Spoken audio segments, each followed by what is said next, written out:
Okay, so do you all directly supervise someone? Awesome. Or at least, and actually this even working with a vendor or anything like that. So then typically, and by the way, I do want to let you know there is a video back there. It's really about me, not about you guys. So not to worry. Now, I don't know how someone will get through it, by the way, should they want to come watch it at another time, but that's the purpose of it, although you've all watched Talking Heads from videotapes, and it doesn't quite work out as well. It would work really well if a new person comes in and they sit next to you and go through it, and you can make it live with them, but I'll see what you guys do with it.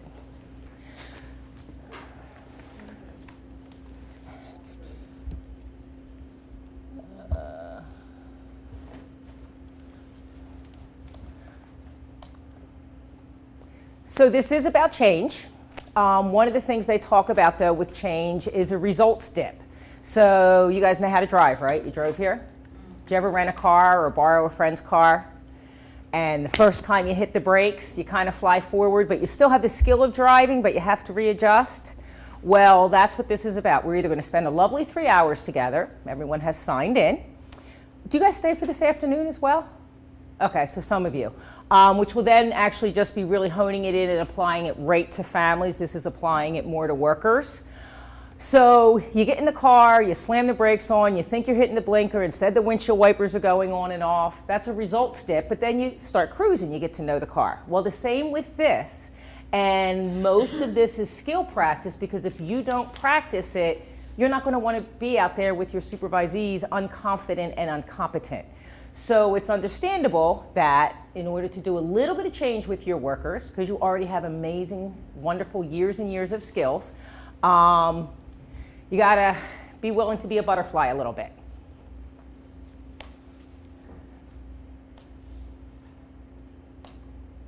I would think this would change.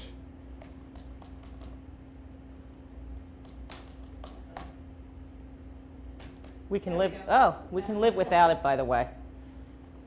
All right, so tell me about a time. People handshake are happy. I have no idea what that means. Skip the red part at the bottom. But think about a time you've gone to a training. I know you guys have gone more than once or twice. And let me get my head back on a Monday morning. Okay, so a supervision. And you left and you said that was an awesome supervision. You thought it was going to be really hard. Can you guys visualize any of those? And it didn't quite turn out that way. So then my question would be, and this is going to be one of the questions that you guys are going to learn about, what happened during that supervision that had it go really well even though you initially thought it was going to be challenging? Can anyone recall what it is that you did that flipped it? I can think of two situations where they were very similar going into them.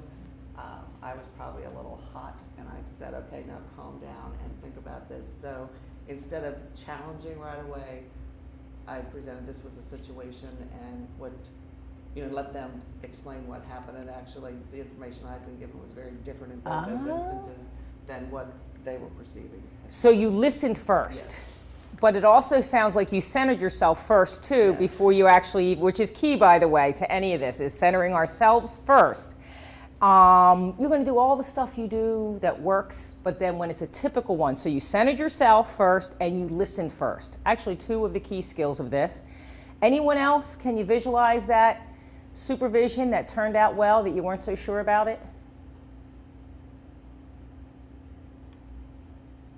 Now, if I had said, think about your most challenging supervision that went downhill, how many quickly come to your head?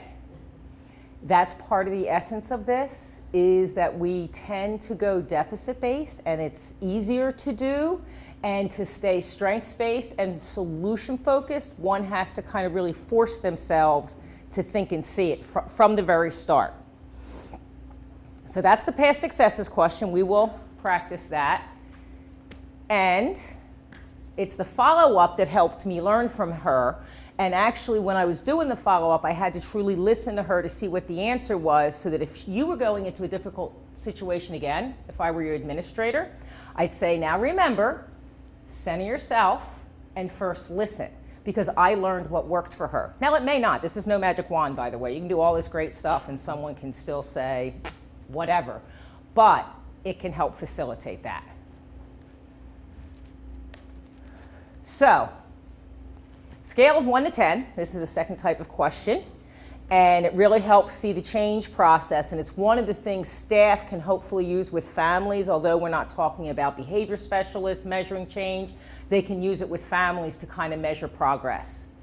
So 1 to 10. 10, you're always excited that you're going to get to have supervision.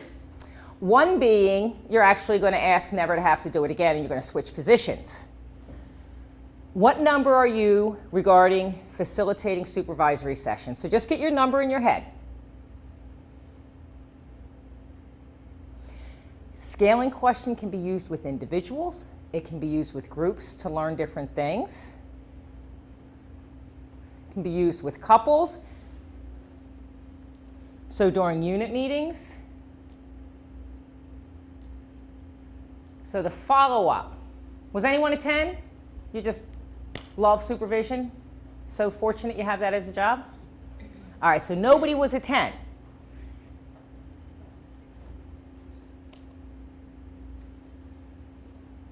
What would you need to increase your number, whatever it was, by just 1 or 2? I did that. So first, let's see what numbers you were, if I can ask. Like a 7. Like, 7. okay. I said 7. I'm a newbie, so. You're up at that? Okay, so it's still getting used to it. This should be actually super helpful, especially you guys. Who's been supervising the longest? I'm the oldest, Connie or probably. You? How many years? Oh, let me think.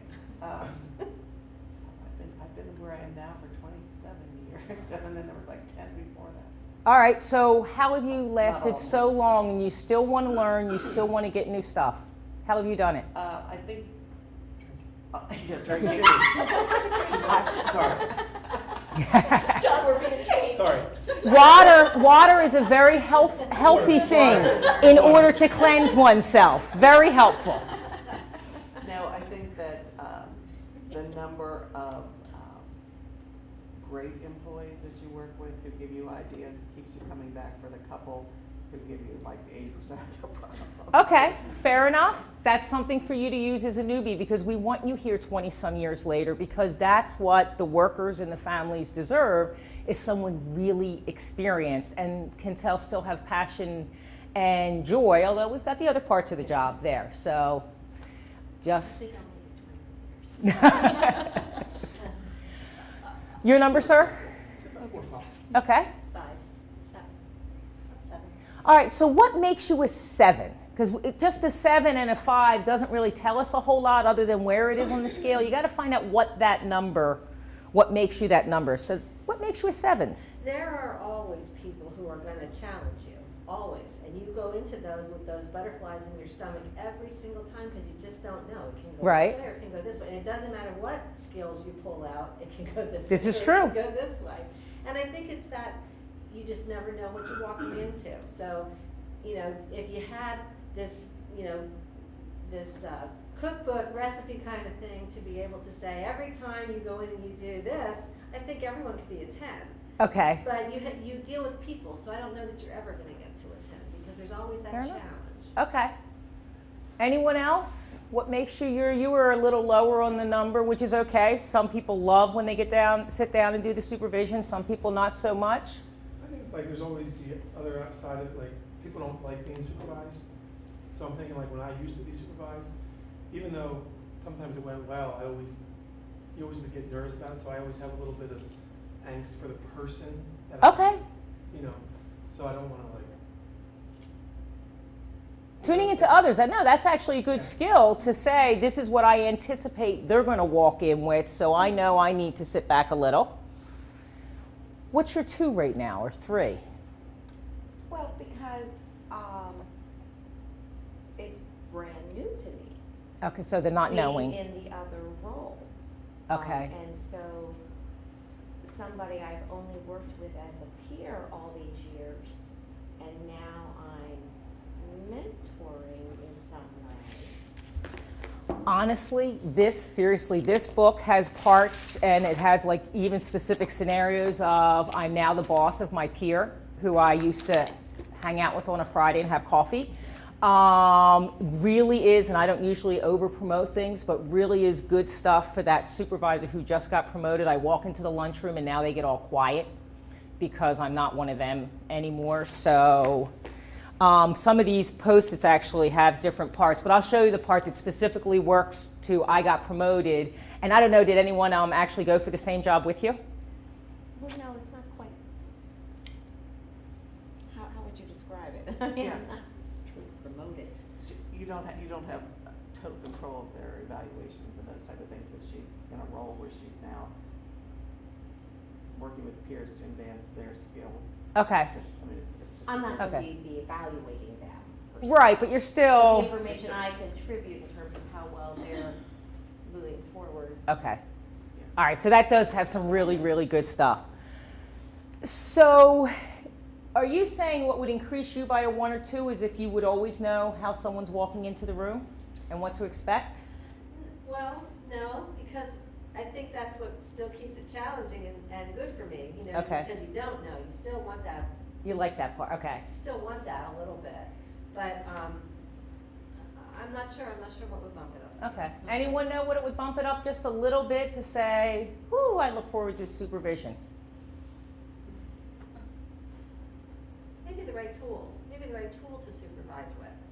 Time, actually, now that I'm thinking about what would have me enjoy it more is if I truly, truly had the time to keep, yes, to truly, truly coach. Yes.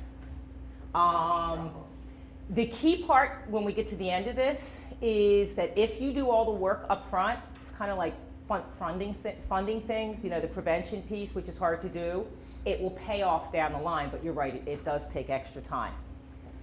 So the next thing you do with the scaling question, as I did, was what would increase your number by 1 or 2? And then you learn from them. So I learned more that, let's say I was your administrator, I would give you more, like really, really hone out your structured time. Like, do you guys have, if I may, it has to be mandated supervision, so much per week with each worker, or is it more doorknob stuff? We schedule, but we have scheduled every 2 weeks. with Okay, each so staff, your baseline is once every 2 weeks with staff. and then newer staff is weekly. Okay, so you guys do have a baseline. Well, I No, understand. we don't. Yours is hit or miss, doorknob, okay, Ours is 2. okay. I'm probably in a different role than most of these people here. I'm actually the physical therapy department manager at Shriver. Okay. Rehab Center. So I meet with my staff on a regular basis. We do meet weekly. As a Okay. group. Okay. I relay information. Okay. My supervisor about changes and Okay. different things. So how do you meet directly with your PT person who's going out in the house? Right. So we meet weekly. Okay. So if there's anything new that comes up, like paperwork or different ways to fill out paperwork, or because we've had some changes over time, I make sure that they're aware of that Okay. before they go out. Okay. And then we also are asking for feedback. So we'll check notes and things like that just to make sure that everybody Okay. is doing. So do you talk at all, not that it would happen if they're not doing so well with mom or dad? Is there a discussion about if they're having challenges working with the family, or So would I go out with? would you even have a discussion with your worker, with the provider? Oh, yeah. Okay, so they bring that to Oh, you. yeah, yeah, Okay, yeah, so all some the of that time. could So be, if there's a problem at home, they often will come to me and we'll talk it through if there's like a concern or okay. something like that, yeah. All right, Yeah. gives me a sense. So we can say, actually, let's say As hi. needed, I guess, is more the concern. Oops. All right, so we're going to say hi just so I get a sense of everyone here. And most of this, actually, it's wonderful. It's an even number because we'll be doing pair stuff once I get done with this initial talking. So anyway, I am June. A strength I have regarding helping people improve their on-the-job skills is, now it's interesting, my brain immediately went to what my strength was it. So you have to really put yourself in the mindset. It was, I explain things too fast. and then they have difficulty learning it. So I know that's my greatest area for growth, but that's not how we're supposed to do this. My strength would be flexibility with the learning curve. That change, that's that book that's over there in front of Sue, takes an amazing amount of time. It's not comfortable for anyone, even if we want it. So my understanding of the change process is, I think, one of my strengths because I can be patient. I'm Rhonda Ulrich. I'm Director of Rehab Services at Ephrata Hospital, which is now WellSpan Ephrata Community Hospital. And I think my strength would be, over the years, I've learned to not try to fix the problem anymore. Like, don't offer the solution right off the bat. Okay. Offer them a chance to give solutions and just kind of brainstorm them. Okay, and that goes right into actually what we're doing. Hi, I'm Erica Scanlon. I'm the supervisor for the early intervention SC unit. And I guess my strength would be, when you mentioned the explanation stuff, I feel like I do very well with being detailed and explaining, Okay. the role of the SC and my expectations and just communication in general. I think I'm Okay. pretty good with that. I'm Tanya Ripto, I'm the Early Intervention Coordinator, and I would say my strength is breaking down the problem when I'm in supervision and just kind of chunking it down to see what happened and having that person do that with me. Okay. What's the benefits, lady, that you guys actually have the more formatted sit down and have supervision thing versus the doorknob?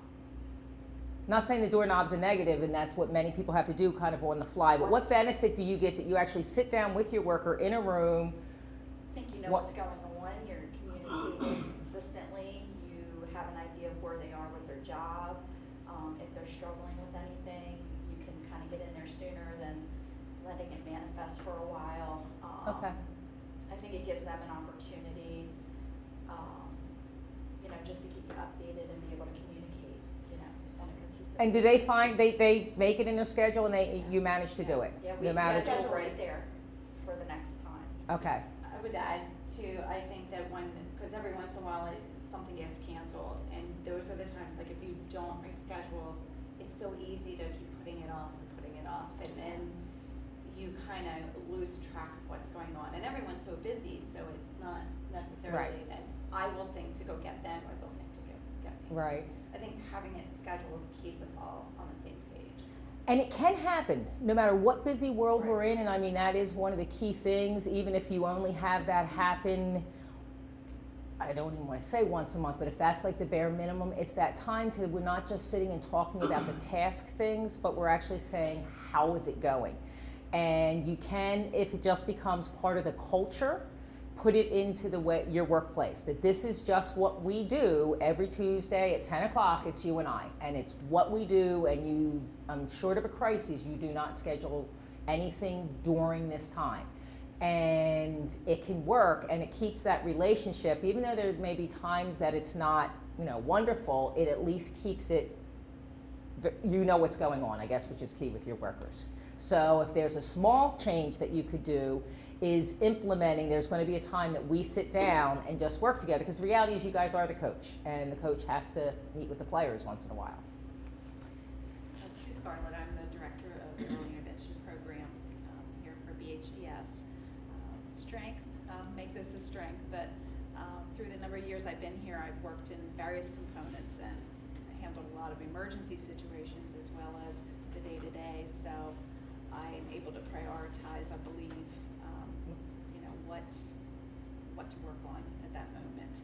Right. And how to be flexible if something else comes up.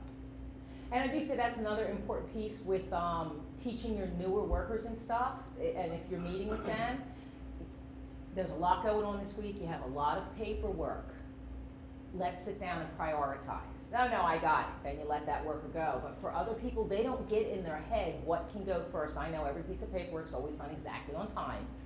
But we know in our head from experience what has to absolutely have that date on it and what can sit back a little bit. So that's the other thing in terms of identifying early if they need to start prioritizing before this ball starts rolling down the hill and it takes 6 months to catch up. I'm John Rios. I'm helping And you're right, I could easily come up with a bunch of negative traits a lot easier and quicker. I think one strength though is that I still have a very small caseload out in the field. So I'm out there, and so I think that helps me because I'm, still in tune with exactly what. Right. Whenever the paperwork changes, I'm still responsible for a little bit of that as well. So it's easier for me to, kind of convey that to everybody else because I'm still doing it a little bit. So. Okay. Robin Williams Harnish, I'm a speech therapist with S.G. Smith Early Childhood Program. And I think a strength I have would be empathy. And, I always say anything I bring to my practice, I also want to, not unlike you, John, think about how that affects me, what it's like, how it works in my life, and relate that to what I bring to both the families I work with and my colleagues I'm helping with the coaching. So the colleagues you're helping with the coaching, is it specifically around their skills in interacting with families and teaching families how to do the work? Okay, just so I have a sense of what it's looking like. Mm-hmm. Okay. Connie Wolf with the S.G. Smith Center, Director of the Early Childhood Program. I would say probably one of my strengths would be adaptability, flexibility with the doorknob situation, because we have a lot of people who are part-time and only come into the office every so often, and so it's usually when you're working on something very important that somebody is standing at your door, and I feel like I need to always make time to hear, even if it's little, because they're not there that often. Right. And I'm hearing what you're saying about the monthly time, but that becomes challenging when in the economic environment for getting everybody in. And billable And hours, billable hours and and I all that. I get that part. And again, Yeah. you've got to be creative in Yeah. how you can work it. Okay. I'm Christy Schroeder. I'm the department manager for the physical therapy department at Schreiber Pediatric Rehab Center. And like you, I actually still am treating Okay. myself quite a bit. So I feel like a strength of mine is that I'm able to directly relate to what my staff is doing. Okay. So I really try to lead by example. They know they can always come to me for advice if they're having any trouble with anything, and they know that I'm doing the same thing. And I think that it helps make them respect what I have to say a little bit more, just because Okay. they know that I have to do, I'm held to the same standards that they are, and I just think that that's helpful. So. Okay. If one thing, and I'll look at you, Sue, thank you for having me. If every meeting could start out, not this long, but just start out with one thing that's gone well. Just one thing that has gone well. There, I saw numerous smiles in the room. Oh, we'll get to the challenging parts. That's just a natural part of human nature. You just learn to start things with what's one thing that went well. Every family you talk about, what's one thing that's good. That family, nothing's, no. One thing, you slow them down. And part of it is it gets you out of this emotion part of your brain, which is the lower part of your brain, the reptilian fear butterfly part, and get you into the front thinking part. You guys did a couple ums. You looked up a little bit. That's you thinking, not thinking of a lie. It's just you thinking. You're going through your database in your head and saying, let me find a success. So it gets you into that thinking brain and happy brain right from the start, because sometimes we get so busy with everything, we forget all the great things that we do. So just in life, start everything with the strength. Even if you get a phone call from the school about your kid that day and you're all amped up for when they come home. So tell me one good thing at school today. No. See how it calms them, it calms you. Just tell me something that went really well. Let's play together for 10 minutes, and then we're going to sit down and make a movie about how something happened today and the teacher had to talk to me. And it totally changes that interaction and helps you understand. That's that kind of listening to them and letting them explain it first kind of thing, so you get your patience. So even this stuff even works with your kids at home and or your partners. Thing is, if you do not use it, you said role modeling. I promise we will have spent a nice 3 hours together this morning, or maybe 6, and that's it. You will have signed in, you would have gotten credit, and it will go away. And a lot of this is going to be done in the workbook, because if you don't use it, you'll lose it. If you use it, it will stick, and your workers will actually start using it. I did some research with the county, and the supervisors who consistently used it in supervision, even if it's on the fly, with their workers were able to 6 months later teach these skills to the next class. The ones who didn't, the workers still had no confidence in using it and weren't using it. So whatever you can do, and again, we're all responsible for ourselves. I've learned we can't make anyone do anything. Just not. Short of being arrested or 302'd, everything else is free will. So it's up to you after this, but if you use it, you'll role model, they'll keep it. If you don't, it will go away. All right, so what we're doing here is you're going to identify opportunities that you can use this stuff, particularly around a challenging worker, because if you pick the hardest, it will just naturally come with other parts. And the whole thing really is skill practice in this workbook. So pretty much once I think I get to the next slide, you'll be following along in your workbook. So you don't have a PowerPoint. I try and save trees. Everything that's on the PowerPoint from here basically is in here. Anything in particular anyone wanted to make sure they walk out with today?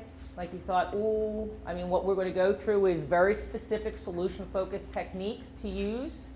I could spend a whole lot of time on theory, but the reality is we got 3 hours, and this is about you guys having something, new tools in your tool bag. But anything else you guys want to make sure you walk out with, or you want to make sure the workers walk out with this afternoon, since I have this opportunity with you this morning? Just making sure I'm meeting your needs. We're good? All right, so strengths-based practice. Pretty much, this is the brief history lesson. A bunch of people went and looked, and they said, why are these people in therapy? Because it was originally developed for therapy. This is another book. Someone borrowed it for a month, and they pretty much could teach people how to do it. Like, it doesn't put you to sleep, and you can just do very specific sections like the resistant person, this kind of person. So anyway, this Peter DeJong and Insoo Kim Berg and some other people went and they watched a whole bunch of people in therapy when the brief therapy thing was coming along, and we weren't going to sit in psychoanalysis for 2 or 3 years anymore to change behavior. And they said, why is this half of the room improving in their behavior and this half not so much? And they watched thousands upon thousands of hours of tape. And what they realized was this half of the room was coming up with their own solutions. That they were, instead of the therapist feeding them and saying, this is what you need to do. Now, in some respects, with you guys, with your expertise, you're going to have to teach me how to do something with physical therapy because I have no idea. That's the one part when I said, I don't know how to do it. Then the therapist would add on. But before the therapist got to that part, it was the piece that you were saying. Remind me of your name, I'm so sorry. Connie was saying in that she lets the person explain it first. That is truly the essence of this. So, that is strengths-based and solution-focused practice. And where it came from. Now, what I have done with it, because we're not brief therapists, is I've taken some of the components, and again, just this much. You can go out west and get certified for 2 years. You can get a certification piece if you want to be this kind of brief therapist. What I've done with it is just taking a few of the types of questions they use and applied it to how you can do it with supervision, just like that. Has there ever been a time you've gotten a family to cooperate that initially wouldn't answer the door? And you listen. Because the worker comes in and says, oh my God, this family, I can't meet with them. You just need to call and tell them to cancel this service. We're not going to meet with them. Well, wait a minute. Has there ever been a time that you've been able to do that? Did you not just listen? I said, no, they won't meet with me. No, any family. So it has them slow down. So that's what I've done with what could be a 2-year certification. You guys do stuff really well. That's why I started with strengths. Foundation level principle, keep doing it. Don't change it. What you are doing well, you want to keep in your tool bag. If you've been working, and this is specifically about behavior change with a worker, if you've been trying something with a worker and it hasn't been working, trying something with a family and it hasn't been working, are you willing to try something new? And that's one of the key approaches. Look at it differently. And it's about asking questions that pushes someone into a success answer. So I call it the funnel to success. What went well? What worked? What was the best part about work last week, as opposed to tell me about work last week? So it's that really looking at questions and making sure it's in that funnel to success. Instead of a fact-based question, it's a funnel-based question. So what do you hear in this room right now? We don't have a sign person up here, so we all have this physical ability.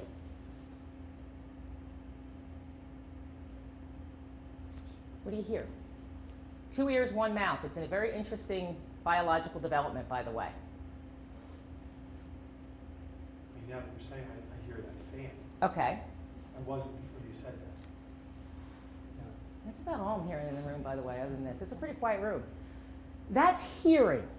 You heard, well, your parents or your kids or your relatives or whoever hear you say a lot of things. But do they really listen? There's a difference. Oh, my mother, it went in one ear and out the other. I did not listen. I heard her, da-da-da-da-da-da-da, but I didn't listen.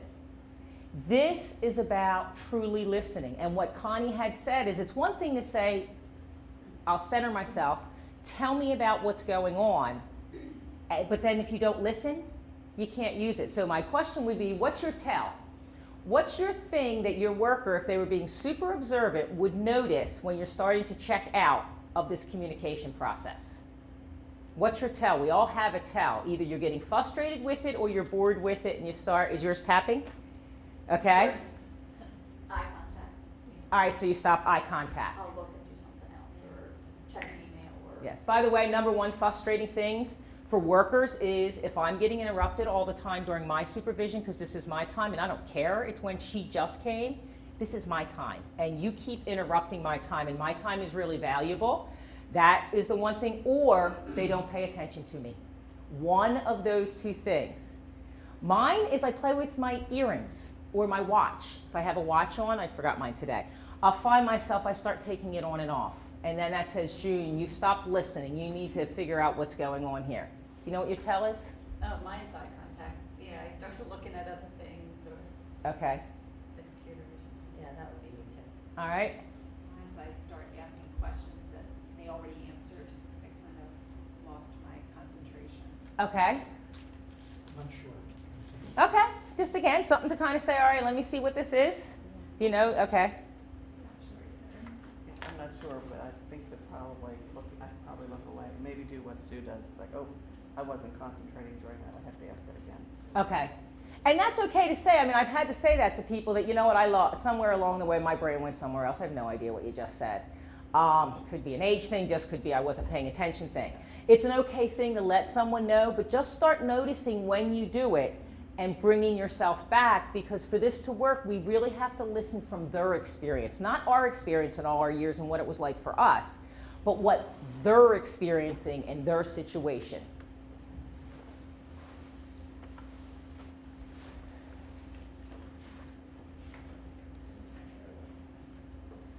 So, when a client calls, consumer, whatever you may call them, to me, I'm incredibly strengths-based. If I'm selling Bentleys, how many clients do I want to have? A ton, right? Because I'm getting lots of commission. Well, you guys are selling quality services. And guess what? That's what really matters to this family. So if I don't say consumer all the time, I say client in the greatest strengths-based way. So if a client calls, because you guys get the challenge calls, right? You people, what are they saying? Are so wonderful, I want to thank you, you're giving me so much. What's the underlying thing they're saying when they say, you people? Angry. They're angry. They're not saying, you help me, are they? You're doing something else.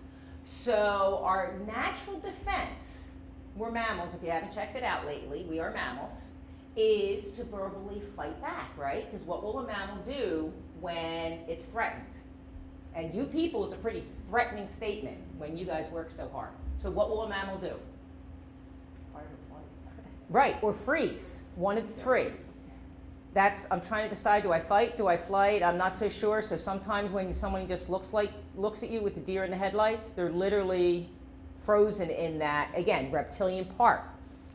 So your challenge is not to verbally fight back, but to say, what's the underlying meaning of you people? I'm angry, you're not helping me. So you come back with, it sounds like you're having a tough time with the services instead of wanting to fight back. So you really have to be centered.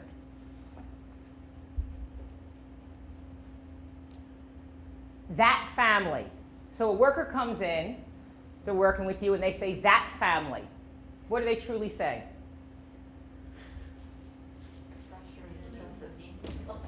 They're frustrated, the family's a pain, they can't do their job.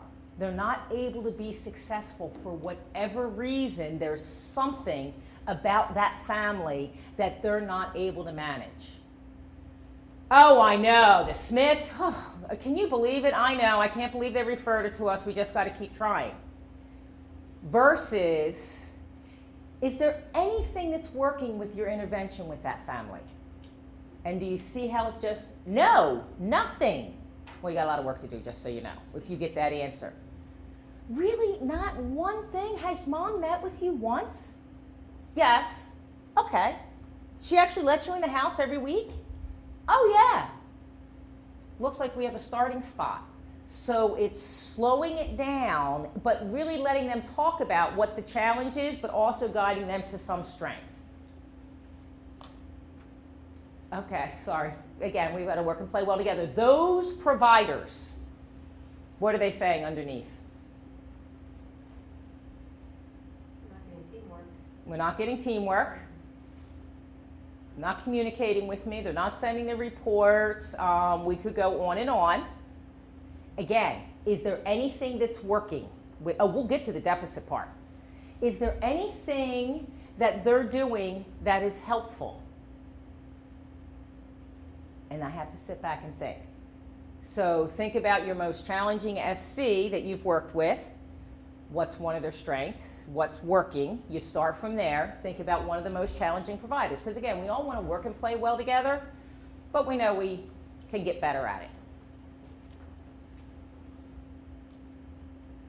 And there you go. That SC. And again, you start from a strengths place. So that is the first part of your workbook. If you can think about your most challenging worker or person you're working with. And again, you don't have to share this with anyone. So do you have them? Write down 3 of their strengths. Everybody has strengths. 3. The most challenging person you're working with, 3 of their strengths. And this is what one does before they have to sit down and interact with them.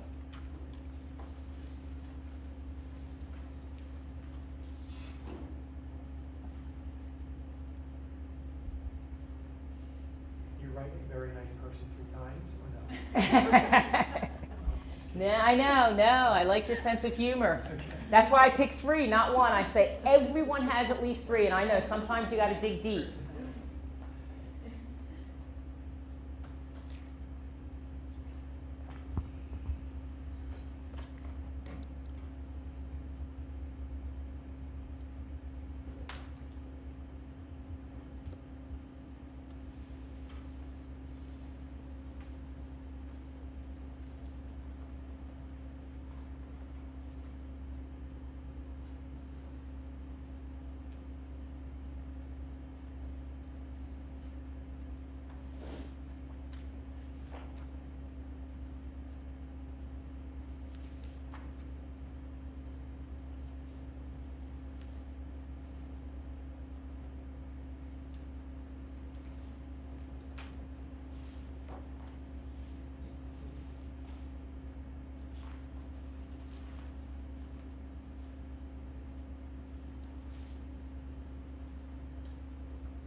All right, so what's one you came up with? Comes to work consistently. Comes to work consistently. You know what? That is a huge strength. You have a lot to work with then, right? I've had detailed, Detailed? smart. Very nice person. Very, okay. Well, and that is key in our job, isn't it? That we are very nice. is aware of the technical processes. Okay. Day-to-day processes. And they can tell you if you should not be aware, I have no doubt. Sense of humor. Sense of humor, It's a great clinical skills. okay? I'm passionate about my job. And that's where you start from. So when you're, again, when it can be planful, you're planning this interaction at your best times, not your worst times, okay? This is not a Friday afternoon. First of all, again, we're talking about the challenging situations. So all the ones that are working, we're not getting into that entry level. 1, you have to have supervision. 2, you have to have a safe space. 3, you have to develop the relationship. We're going right to, now you've got the challenging person. So you start with the interaction from a time that you're centered. You're starting in your head with their strengths. You'll see when we get to the end, I'll even say, what do you see as your strengths in this job? First ask them. We tend to give it to people first, as opposed to asking them, because it's quite interesting to see what this nice person thinks their strengths are. And you may learn something new about how they view themselves. So, and I know your forms start out with family strengths, kid strengths, right? Whatever they may be. We teach workers to give it to them. What strengths did you see of mom or dad or the kid? Tell them that. So we have it filled out on that box on the form. Are you visualizing it? Why don't we start with what strengths do you see you have? So that way we're learning from them first. And we're trusting, even though they say, let's say they say, oh, getting paperwork done and they're always behind. Okay, if that's what you see, you start from that part. And, oh, okay, so, and you have them see what's good at, how they see they are good at it, so that's what you can build upon, which is your next question. So knowing that they come to work every day, how can you use that to build upon what you're having a challenge with? Because that's the bottom part of this page. When you are challenged by this worker, how could you build upon their existing strengths? Because they're going to stay challenging. We're not going to change that, just so you know. No magic wand. It's about you being a little different to get them to be a little different. It's that systems pieces. They have to be different if you are different. So you're going to pick the best time to do the challenging interaction for you and them. Not a Friday afternoon ever, by the way, they say. Actually, a Monday or a Tuesday, because you want to be with them at work the whole week. We tend to do it on a Friday because we don't want to be with them all weekend. But then what happens is they keep it with themselves all weekend and it festers and builds. This way you do it on a Monday or Tuesday and you're with them at work all week to work through that relationship. Isn't that joyful? But they say your best time and start with strengths and earlier during the week. So do you all have how you can take being a nice person? How are you going to take being a nice person and use that? What behavior do they need to change? Well, I mean, it's other things like paperwork on time, Okay. you know, like some of the timeline, stuff like that. So is it all a timeline issue or is there some other, because I know everyone has timeline issues at this point. You can't take 64 ounces and put it in a 16-ounce bottle, and that's what we keep trying to do as professionals. But other than paperwork and time, there's something else different about this worker.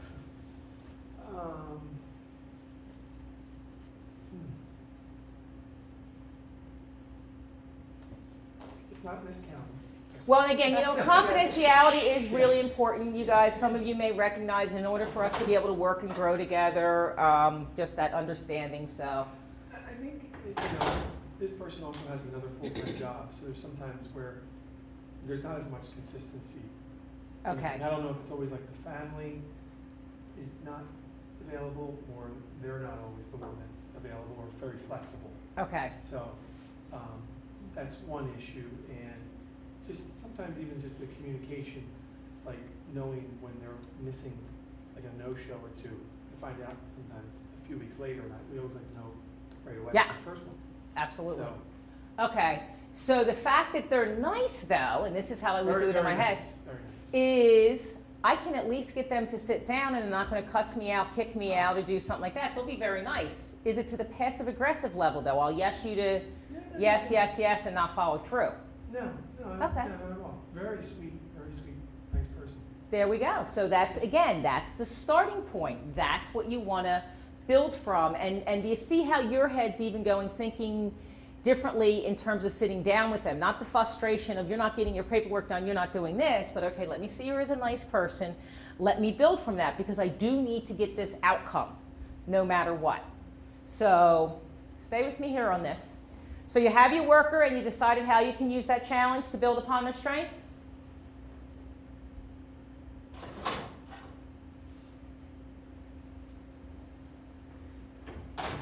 So now we go to the coping question. And again, not in any particular order. How is it that you do it, that you manage multiple jobs and responsibilities in your family? That's what I would start with that person. Oh, I'm going to get to the paperwork piece and you're behind. You got to manage a little better. But in my head, I'm going to go to, how is it that you manage? I know you have some other jobs and stuff, and you saw a bunch of people last week. How is it that you do it? You're just going to listen to their answer. That's that listening skill.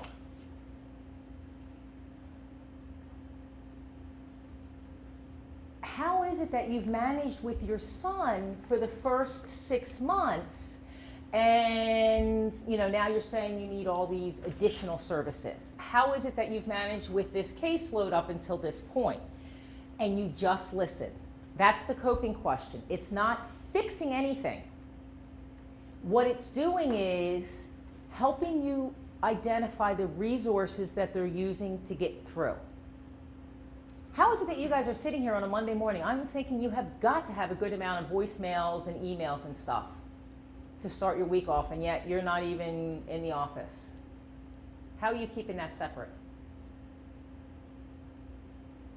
For real, how are you doing that right now? You're sitting here. Worked out of over the weekend. I was thinking about it. You were thinking about it. Oh, so you're just forcing it out of your brain. So if I notice, she's starting to go, I'd be like, I learned what she's doing. She's forcing it out of her brain. Same thing, I just try not to think. Okay. Stay focused to what I'm doing at the moment. Okay. Yeah, I'm hoping to check it later. So then now I know it's important for her to get a break so that she can check it later. How are you doing it? You got some Looking stuff? at me? Yeah. Oh, okay. You got some stuff going on? Yeah, I just know it's going to be there when I get back. That's so true. No one's going to do it. I thanks for promise it. everything. So, you have to sometimes just let it go, and it's not going anywhere. So. Yes, I had to act on a couple things today because I'm covering for supervisor out sick and one on medical leave. So families would have not had their meetings today, so that's why I came in. So you prioritize, stay Yeah, focused. Right, I'm trying to, but Okay. this is good stuff I need to have. If I had another morning with Sue and I knew she had a few things going on, I would remind her, which she already has this skill, but let's say I needed to. Now remember, let's slow down a minute.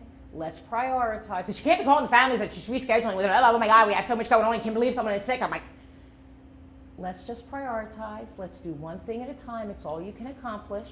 By the way, worrying about it is like paying me $1 on $10 you didn't borrow, $1 interest. I know. I'm working on it. It's one thing to make a list, and that's an okay thing. So this is what I'm going to do and prioritize. But worrying about it is releasing actually awful hormones in your body, and it's not accomplishing a thing.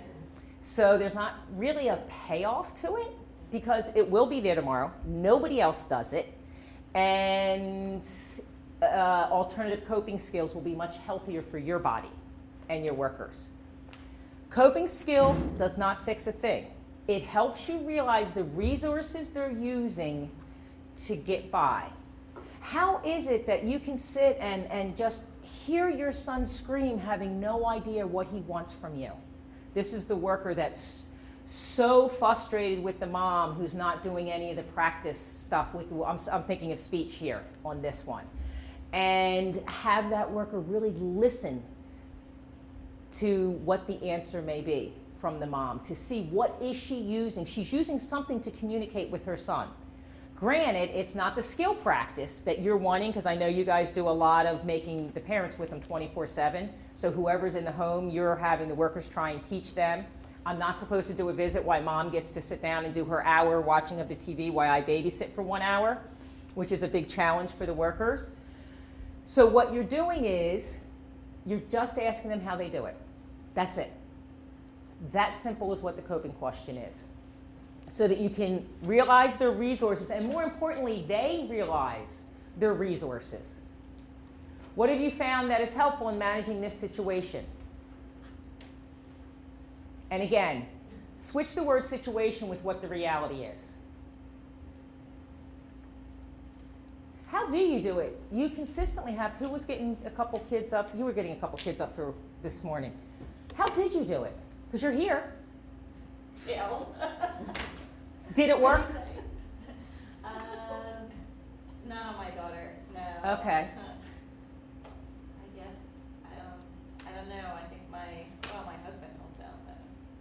All right. So if I knew there was another early morning for her, I'd be asking where her husband is, and 2, what did work for your daughter if yelling didn't? I have to back off of her. Okay. So there was 2 questions. I actually just did a coping, but you saw your morning. A coping question, how did she do it? Her resource is her husband. Past successes question, what did work for your daughter? Because what she was doing wasn't working. And she said backing off. So she got to re-see it. Now I learned what she used, and she has reinforced her own learning. That's the essence of what that coping question is. It has them see success as well as you, particularly when there's not much success. You say the Jackson family needs more support. How have they managed until now? I don't know. And that's when they know to go ask the Jackson family that question. So you're actually teaching them to use the coping question, because I want to be able to give you answers. I don't know how they've done it till now. I don't know. What? They weren't involved with us. Well, next time when you meet them, just ask how it is that they did do it. I mean, I'd love to say every service is available right away, but the reality is we know that it's not always. Other examples, and again, you have these.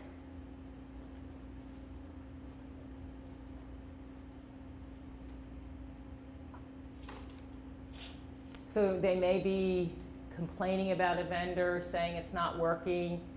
Well, how do you effectively work with them? What is working? And you listen. So we're going to do a skill practice here. I just have to have you listen to the instructions because it's a little unique and different. And it's not going to be live. We're videotaping you, and then we're going to play it back for the whole room to see how well you've practiced this skill. That's way too anxiety-provoking to start out with when we're just getting to know each other and stuff. We would need a week to get to that step. And it's a brand new skill. You don't want to be taped when you're driving the new rent-a-car to see how well you do with braking and the windshield wipers. So what we're going to do, and actually I don't know how you 2 ladies are comfortable doing it, either sitting, which one wants to move? I can move over Okay. to another chair, that's fine. So simply what you're going to do is you see your next bullet here, it says coping question. Do you want me to move now? Yeah, Okay. thanks. I just want you to develop a coping question that you can use, let's even say later today, and just write it down. Remember, it's got a funnel to success. How is it that you do it? But what? What do you want your coping question for? That you would ask a worker, a supervisor, a vendor, someone else, a colleague. You just want to write out a coping question. It's gorgeous outside, June, yet you're inside working. How do you do that? I think of the fun when I go on vacation, and I want to have fun in vacation, so I need my money. So that gets me inside on a 70-degree day. So just think of a coping question that you can use later today or tomorrow.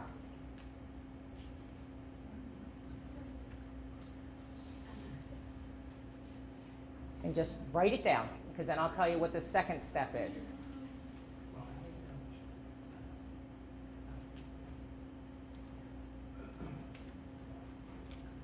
Let me look up in this book that specific part, coaching.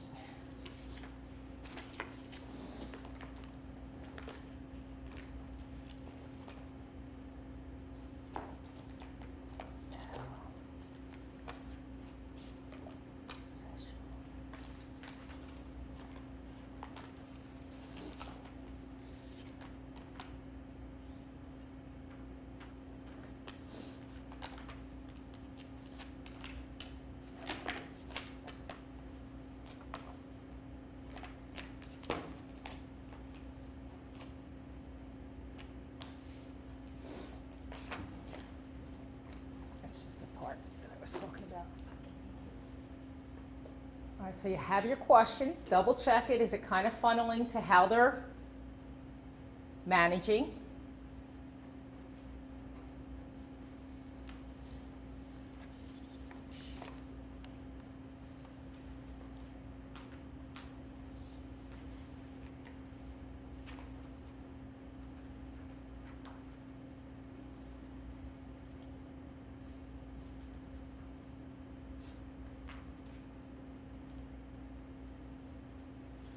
And I kind of watch pens. If you get done early, that's the time to check your Facebook status or something like that. Do your priority list. All right, so what you're going to do is you are simply going to, and your partner doesn't need a whole lot of context, just trade it with your partner. So now you are becoming the answeree. Okay, so just switch them. Yeah, if you have to explain. Just start here. And what you're going to do is you're going to answer it from your world perspective, what you think an answer would be. So you're pretending you're the client, so to speak, or the person answering the question. Answering her question, or Yes. answering my own question? Well, that's you've just switched now. You're going to answer her question, and she's going to answer your question. Okay. And just write down the answers. Just go with me here. Trust the process. Now I know.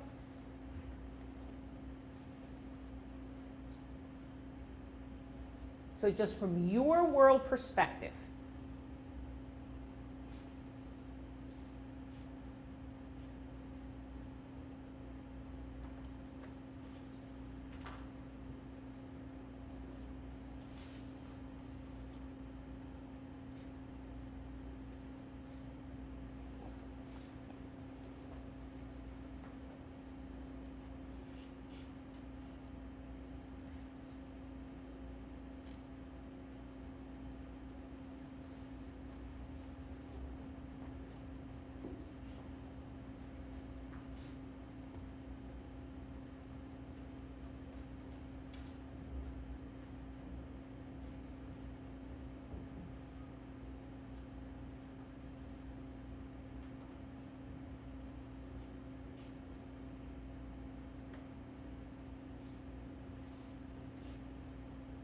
Then when you finish, switch them back.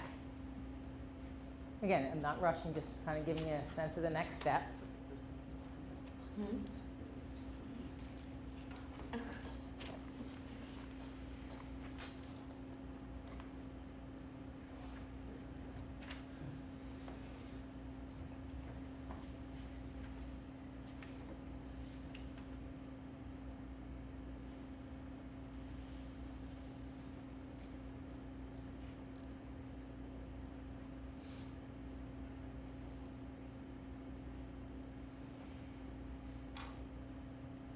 Is the answer what you expected? What did you specifically learn, Connie? So what was your question? My question was, how do you manage to handle so many interruptions and make so few mistakes? Do you want to know her answer, or? Okay, it's perfect coping question, by the way. Yes, and what was her answer? I try to build a system of checks and balances with dates and reminders. Is that the answer you expected? I actually had someone different in mind with this, with a totally different job when I was thinking about that. So, yeah, no, well, I didn't know we were going to switch it, so that wasn't what I would have expected in that situation. But it was logical when I see what we did. Right. From Robin. So what did you learn is key about this worker? That it has to be specific to that person. I need to understand who you're speaking to. Exactly, like that. The way you thought is not necessarily the way that it is, and we think we're the experts. Now you're the experts at understanding the business. You are an expert, by the way. They've selected you as a coach. That makes you the expert. The person you're communicating with is the expert on their life situation in terms of how they're managing. But we think we are, and we know the best way to manage versus first listening to them and seeing if we can have their best way work. So what was your question? Mine is, how is it you're able to manage the multiple steps or tasks that are needed for each child? every day. Okay, and how does she do it? I look at what the priorities are for the child and break down the steps to determine what I need to tackle first to support the family or families with what their needs are. Is that what you thought the answer would be? I didn't really think, I mean, I didn't put much thought into how she might answer. Okay, that's awesome place to be, by the way. That really is a wonderful innocence to say, I'm going to be open enough and truly let them give me the answer. Because when we have it first in our head, when we're supposed to be listening, what we're doing is thinking of the answer to tell them next. So that's an awesome, awesome thing. Mine was about, the person was very, very busy, how do you do it all? And the answer was a little at a time with lots of help from my office manager. So I didn't think about the office manager part. There you go. Was a new way of thinking. And that's what the coping question does. Again, not a magic wand, but it helps you understand what resources that they're using, and it has them. And if they say, I'm just not, just so you know. Well, then you know, as supervisors, as guiders, you've got to step in. They're saying they're not coping.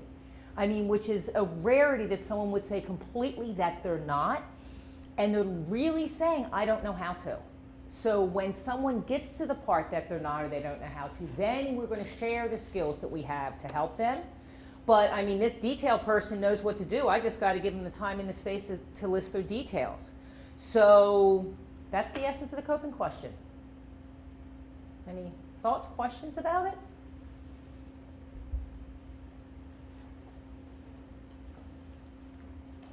All right, we're going to do the past successes, because this is all going to pull together to you guys doing something. And we'll do this one and then get up and move around, because I realize some of you have been sitting for a bit. I've already used it a couple times. It's when we've been able to do it. I think especially for the workers to use that with families, is there ever a time, and I'll go with the speech thing, I actually thank you very much. Look what I do for a living, and I spent 8 years in speech class. If I had not had someone like you, which I hated you pulling me out of the classroom, just so you know, I wouldn't have ended up with this profession. So is there a time, June, that you are able to say your R's instead of your R's is W's, like Wed River ran rapidly? Yeah, there are. You know what? When I get enough sleep, when I'm not out late, when I'm prepared, then it doesn't slip back. But interestingly enough, when I'm tired or it's been like a 6-day work week for me, is when my language center, it's the first thing that goes, and it switches back, and the stuttering comes back a little bit, and my R's is W's come back. I'll catch myself. So from looking at that way, I've learned what I need to do to be successful. Has there been a time that you've been able, you have a lot to do, and you've been able to sit at training and focus? Yeah, How did you do that then? I have to keep my email off. Okay, so you keep your email off. Is it off? It is. Okay. And I don't mean to put you on the spot. That's the past successes question. Is there a time when he can, I'm going to touch your water bottle, okay? When he can grab, it's a bit much for a under 3-year-old, but that he can grab the bottle and hold it. That's what you want to learn from mom. You want to learn, are there times that they're able to do it? Now, mom, dad, aunt, uncle, whoever it may be, remember, they're focused on, I have this wonderful kid, but it isn't the perfect thing that we've all wanted. I'm focused on what's not working. But it's so critical in the work that you guys do to learn the times that it is working. And if she says never once has he been able to grab, well then as the PT, and you guys have these skills already, you know you're starting from bare minimum, let me even just get finger muscles going on. So is there ever a time that they have stood up and held a table? Is there ever a time, and what you're having that caregiver do, who may be very overwhelmed, is really sit back, become a scientist, and see when it is working, because for all of you, as an SC, when I'm doing the referral, it can give her a starting point.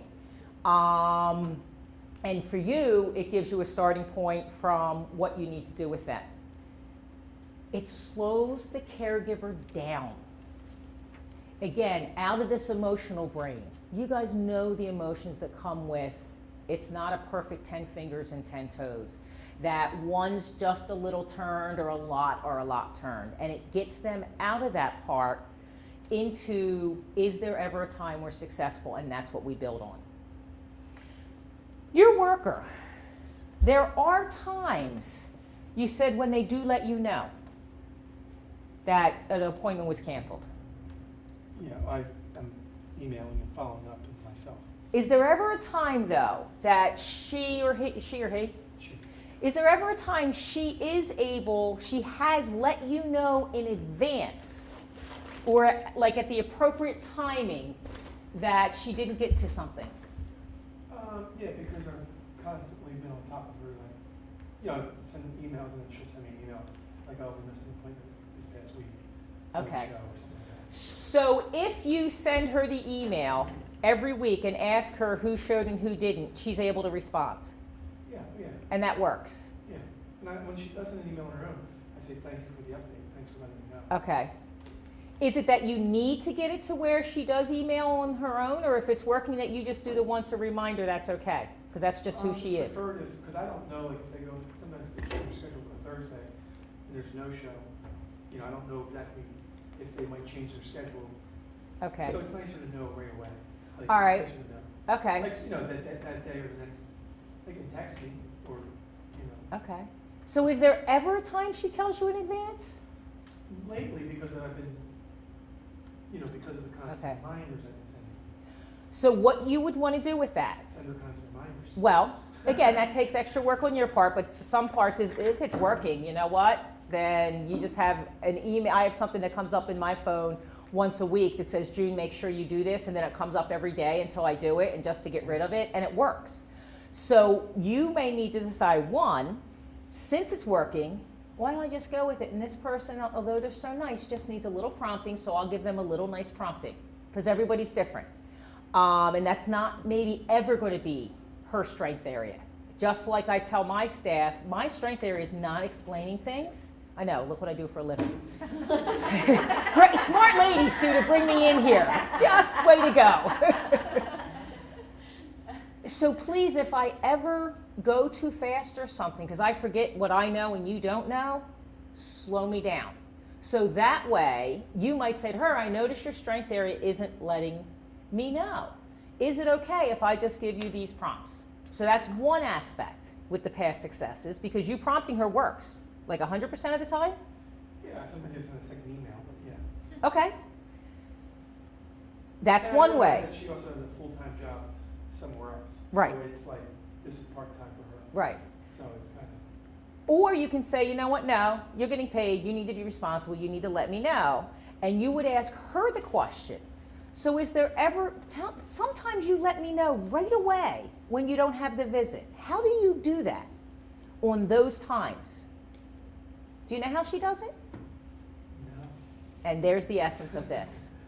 To see what her answer is so that you can help her either give herself triggers or build upon it.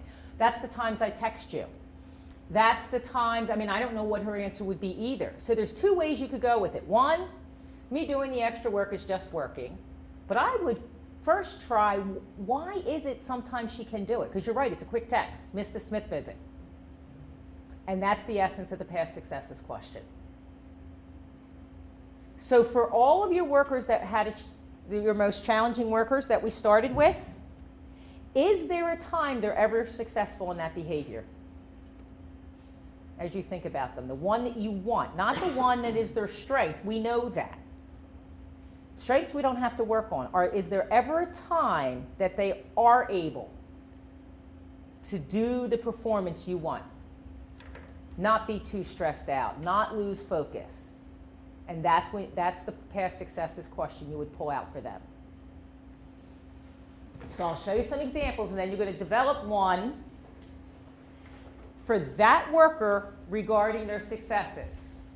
Anyway, it's about drawing upon their successes so they can identify what contributed. I do it in my own personal life. Oh my gosh, I have 10 things going on. How am I going to get it all done? I'm so nervous or scared. I'm standing in front of 200 people. What am I going to do? I have to drive to the beach, whatever it may be. And I say, well, have you ever done it before, June? You have. How'd you do it? Well, you sit down, I prioritize, I look at my calendar, I say I'm going to get up at 6:30 on Sunday morning so I can get my work done before I go and drive to the beach, because I don't get anything done once I'm down there. So even in your own life, it can help you stabilize at a time when you're thinking you're overwhelmed and there's no way you can do it. And then you pull them out. And if I say, oops, I've never done it before, I know to call someone and get help. It's actually very empowering for them to realize. Is there ever a time, I notice sometimes you're here and you answer the door right on time when I come to visit. What happens on those times versus you missed last week, how come? And again, I know you're going to do it nicer about you missed last week. Like, oh, last week we didn't have our appointment. What happened? Person immediately has to go on the defensive, right? What happened? Why? Those 2 words are gone. Just try not to say why ever again. Why were you late? I had 4 children at home, and I was checking on Sue to make sure her appointments were okay. And honestly, the parking garage, this is, I parked in the Prince Street garage and I didn't know which way to get out. Me either, by the way. Honestly, Just so you know. No, I'm with you. I was gonna tell you, look for 3, but even Hey, that's I missed not that part a probably. surefire. Oh, is that third? Third Because it tells you the I second was to on get out, and you can't get out. I went down to the garage, I went back up to 2. Now, I was still late, but it cost me 2 to 3 minutes. Right. Easily. Again, I didn't mean to put you on the spot, but Okay. that's when you say why, it puts them on the defensive. You say, and this isn't even a big deal, so just get rid of why. Instead, you were able to do it then. How did you do it then? That's what the past successes is. Versus, I do a lot with schools in truancy. You went to school 1 day last week. How'd you get to school 1 day last week? You notified me 3 times last week. How did you do that on time? That was awesome. Really helpful. And they go through and they see it. You said your son picked up the spoon 1 time. What was going on that 1 time that he picked up the spoon? Here's some samples. I don't need to read each one of those to you. You have them in your book. So go forth and develop a past successes question. But this time, we're going to do it a little bit different. Do we want to get up and move around first? Yeah, why don't we do, we've been sitting for a while. So we'll say like 20 after, go, do whatever you have to do. Then we'll do this because it's going to be a little more interactive. Just looking at the energy and the time and reading. So yeah, get up, move around.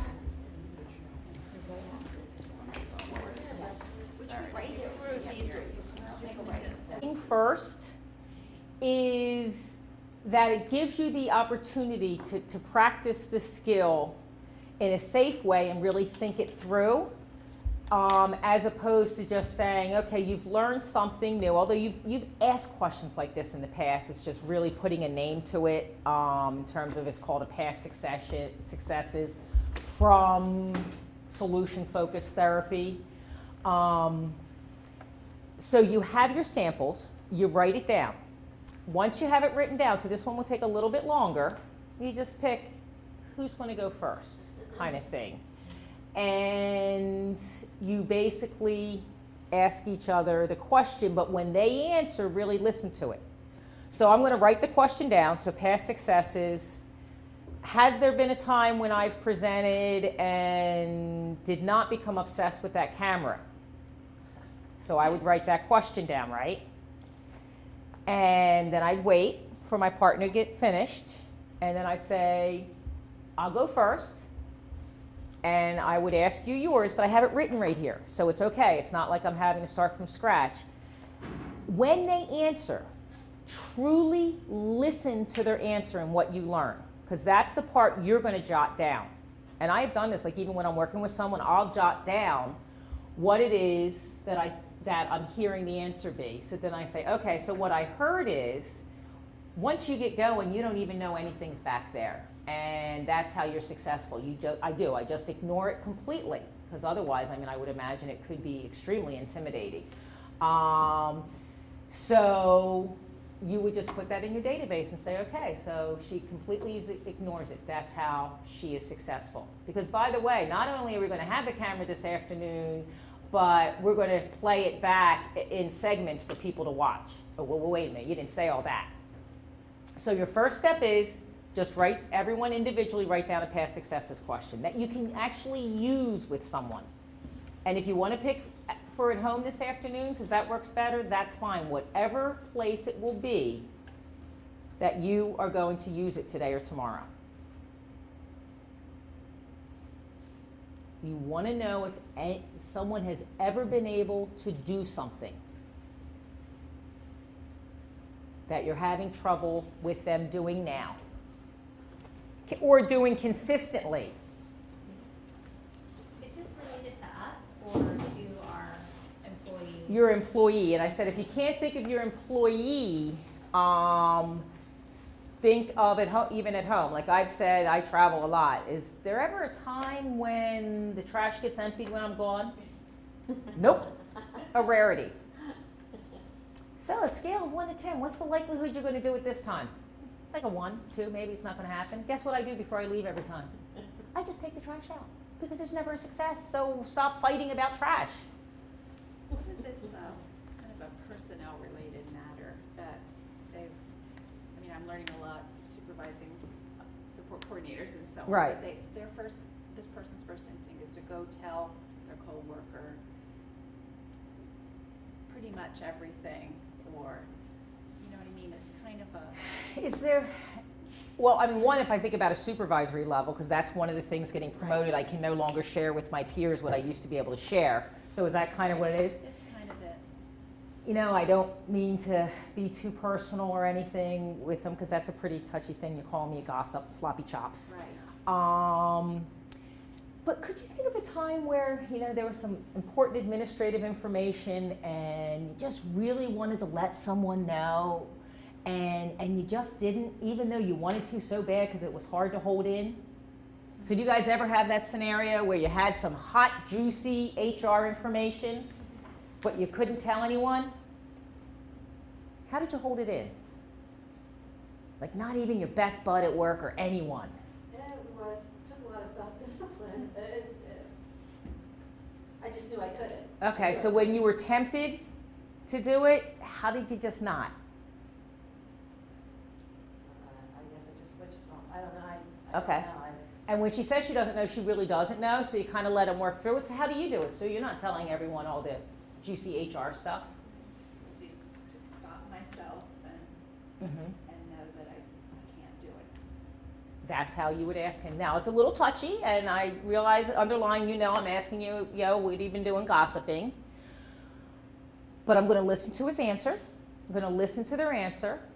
And then you can actually say, well, here's my concern, though, because I hear that you've done it and you just tell your head not to. But I know in this instance, so I'm going to listen to the successes and pull out the strengths, but I also have to talk about what the problem is. I know in this instance you weren't able to do that. What do we need to do with the next bit of information so that you can go back to when you don't? But you're just going to have to be, and you could even start with, I'm going to ask you something that may be a little bit uncomfortable, but you know, you're in the supervisory role and it's something I have to talk to all supervisors about. So I do put out sometimes if things are going to be uncomfortable, I just put it right out there. This is not going to be an enjoyable thing. And then you ask her, or him, whatever it may be. Hard one for that. And again, you guys can jump in. Has anyone ever had to deal with that before? Someone is, again, my family calls it floppy chops. We know who the floppy chop people are in our family. If you want everyone to know, this is the person you tell. Well, I can give an example now. The fact we were in a merger last fall, I mean, I knew about it for a while. My temptation was not to tell people at work what was going on, but was to tell my husband. But my husband knows so many people in Lancaster County, and I know that he has a tendency to forget that he's not to share that information. So I did not tell, I mean, the staff meeting before he did, he was like, what? And I was like, well, I had to go with the consequence of that and what I know about, you know, I mean, he was Right. okay with it eventually, but he was kind of shocked that I hadn't told him. Wow. That would be a really hard one, actually, because that's where I can do it at Pillow Talk, because I know it's the one Right. place where it can stay Yeah. completely confidential. It's not intentional, but he just knows so many people, and if it Right. comes up in conversation, it's like 2 days later, we're like, oh, I wasn't supposed to talk about that. So this is your husband. How would you pull up a past successes question with him with this? You didn't want him to just openly share, but you had to. Oh, geez. That's really It's marriage difficult. counseling. Yes. Yeah. I'm trying to think, I think that's my go-to with certain things that if I know Right. that it's something, just knowing his personality. And that might be a point, so that you might have to realize with this person is, guess what? They can't get the information till the last minute. Is there a way that you can change something? Whereas, just like, you know what, the email thing is just what works for this one, it may be that you change something where they just don't get the information till the last minute. I mean, there's other levels of concern because, hello, once you get to be the supervisor, that is, you're the keeper of information. But if this person has all these other strengths and their greatest weakness that can have a profound effect on the workplace. I mean, you're resigned, everyone gets wigged out too early, or you're going to get fired. That's a really bad thing too. So you might have to say, this supervisor has so many strengths in so many other areas, I'll adjust. Or is it a part where you're helping them learn and grow because they're new? That's kind of what I call the scientist. The scientist doesn't put emotion into their work. Or we tend to get into a power struggle with someone, not just teaching them, when we bring our emotion into it. I'm frustrating, you're not getting the job done. I don't look good as a supervisor if your paperwork's not done. If you're doing this, it's a bad reflection on me. What am I doing wrong? I need to have it happen. So if you can step back and look at it from the scientist perspective, you're just saying, I will ask them. I'm thinking that you're going to get a lot of defensiveness on this one. Aren't you guys thinking if I were to ask you why'd you floppy chops? And if they're defensive and they can't see the problem at all, I'm going to say, I don't know, what would you do with it? If he says, I don't do that, no, it's not a problem at all, never have. And how do you, I mean, you don't really have a fact, do you? Because I'll say, well, help me understand, I'm confused because, remind me of your name? Robin. Because Robin came to me and said that she knew we were switching buildings and we're not using this vendor anymore, and you and I were the only two that knew. So could you call them on it? I guess a little more context would. Yeah. Well, this is even at like the support coordinator level where they, you talk to one about something and then they have to tell their friend what happened in that supervision, that kind Okay. of thing. So it's Does it violate different levels. confidentiality?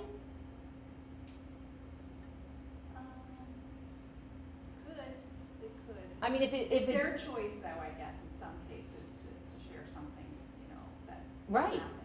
Yeah, so if it's me and hey, I got written up, that's my choice to say I got written up. Yeah. When we get to this last part after we've practiced the 3 types of questions, in the very beginning of deciding if you're going to work with someone to change behavior, so just for a second go like this, if you can. Now flip it. How's that feel? Right? For some it's no big deal. It's not comfortable to change the way I've been doing things, particularly if I've been doing it that way since I was 3 years old, because I mimic, my sister's floppy chops, her daughter's floppy chops, her daughter's daughter, I'm sure will be floppy chops. You just pass it through the generations. So it's uncomfortable to change. So when we do this at the end, one of the things to say is it impacting outcomes, Sue? Is it impacting the services to the children and families, the fact that I go tell her my hard time with my supervisor? If it's not, be like an umbrella or a really waxed car and let it roll off with you. Just let it go. We can all have our little quirks and stuff like that. But if it's impacting outcomes, you guys accept the boss hats, you have to address it. It's not a choice. So that helps you decide how much energy you're going to put into it. Because when we get to this last step, if you truly do it, you will get an outcome in 6 months. Either that person will decide this is not a match for me, you will have improved the behavior, which is what we always want, or the hard part is, no one got accepted this job to have someone terminated. You will have the evidence you need to say this person's not a match for us. One of those three things will happen if you truly stick with it, but it will take a ton of energy. I mean, you gear yourself up. I mean, I would see myself having to gear myself up for before this meeting, thinking about how I'm going to ask the question, how they're going to respond, although I'll guess how they're going to respond, but I'm not going to go too far. I'm still going to be willing to listen. I'm going to see the whole thing through. I might even say the words out loud when I'm driving sometimes, and then I just go do it and be willing to learn during it. So that would be my first question. Is it something that you have to even address? Is it impacting workplace outcomes? Think about that. Those are good questions. Yeah.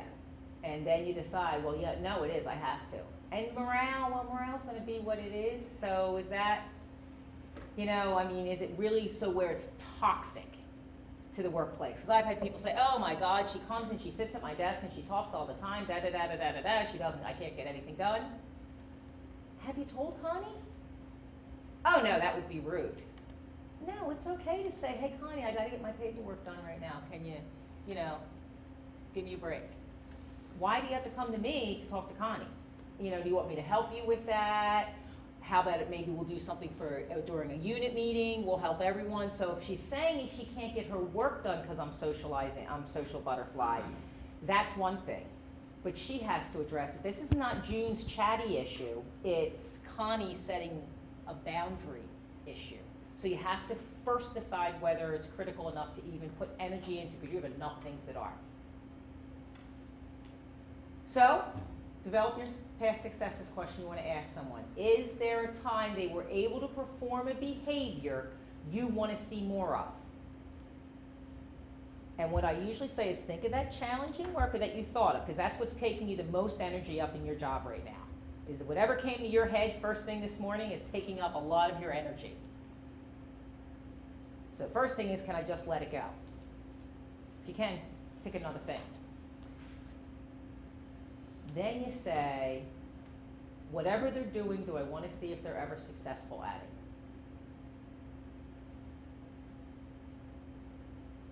So it's just one question based on that challenging worker. I think that's how you get the most out of it, but you can pick anything. If something else came to your head, then go with whatever came to your head.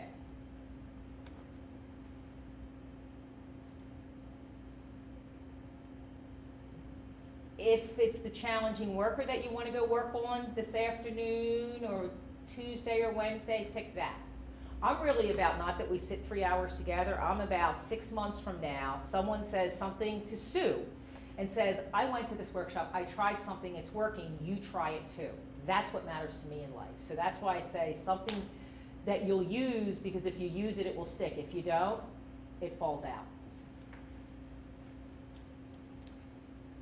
And again, I can help you with it if you decide to pick the challenging worker one.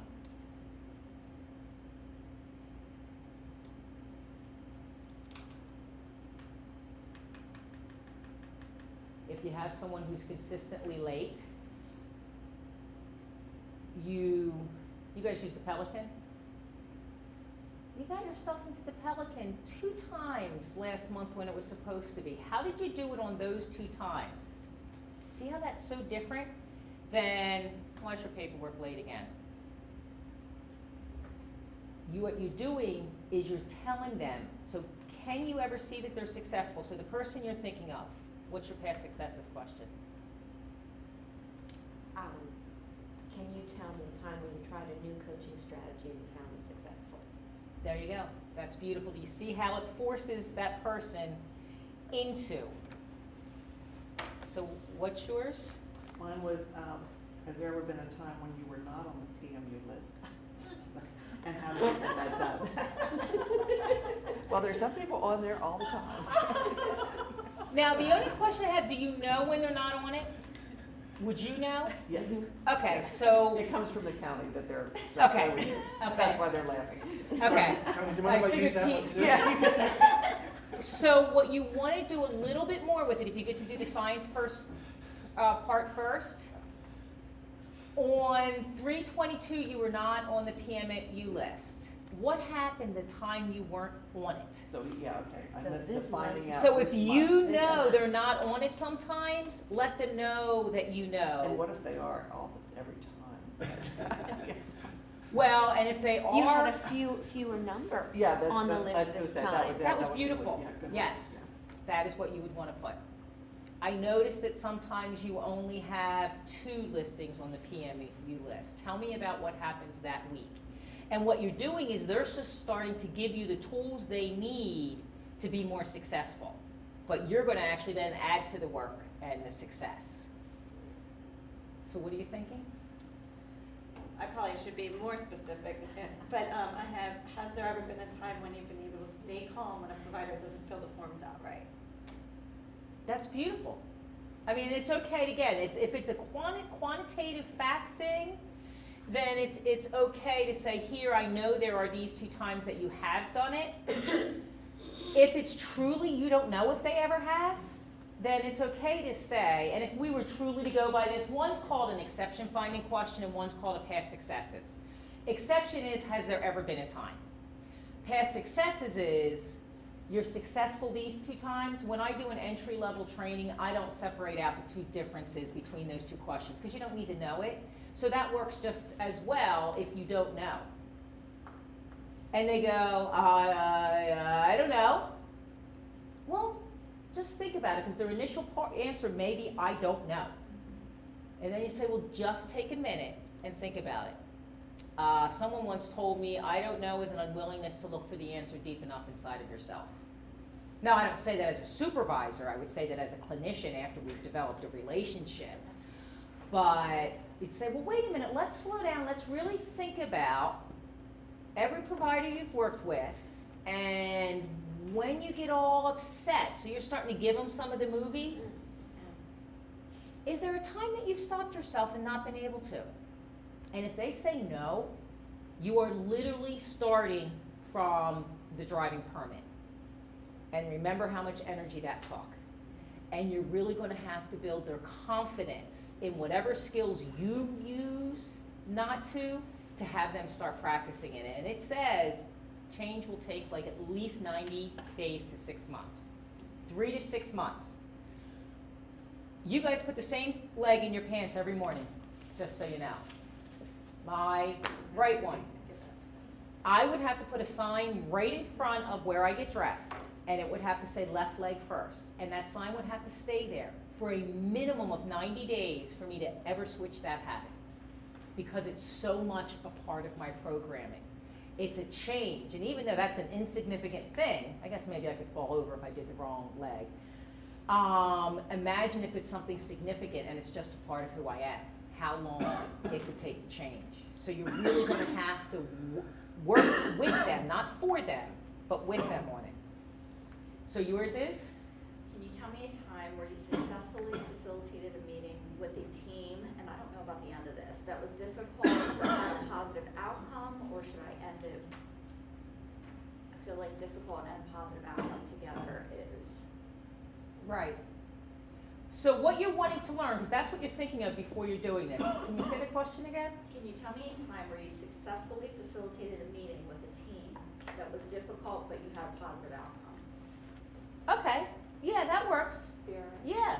I mean, because it could be, tell me about a difficult meeting that you came with a positive outcome, but it's the same thing. Yeah, so you don't have to wordsmith it. If they say, huh? What? You know, tell me about a meeting that was really tough, but it worked. Kind of the same way I started this morning. But again, your words are going to come into it. You're getting the same outcome. That's what you want to learn if they've ever been able to manage a tough meeting.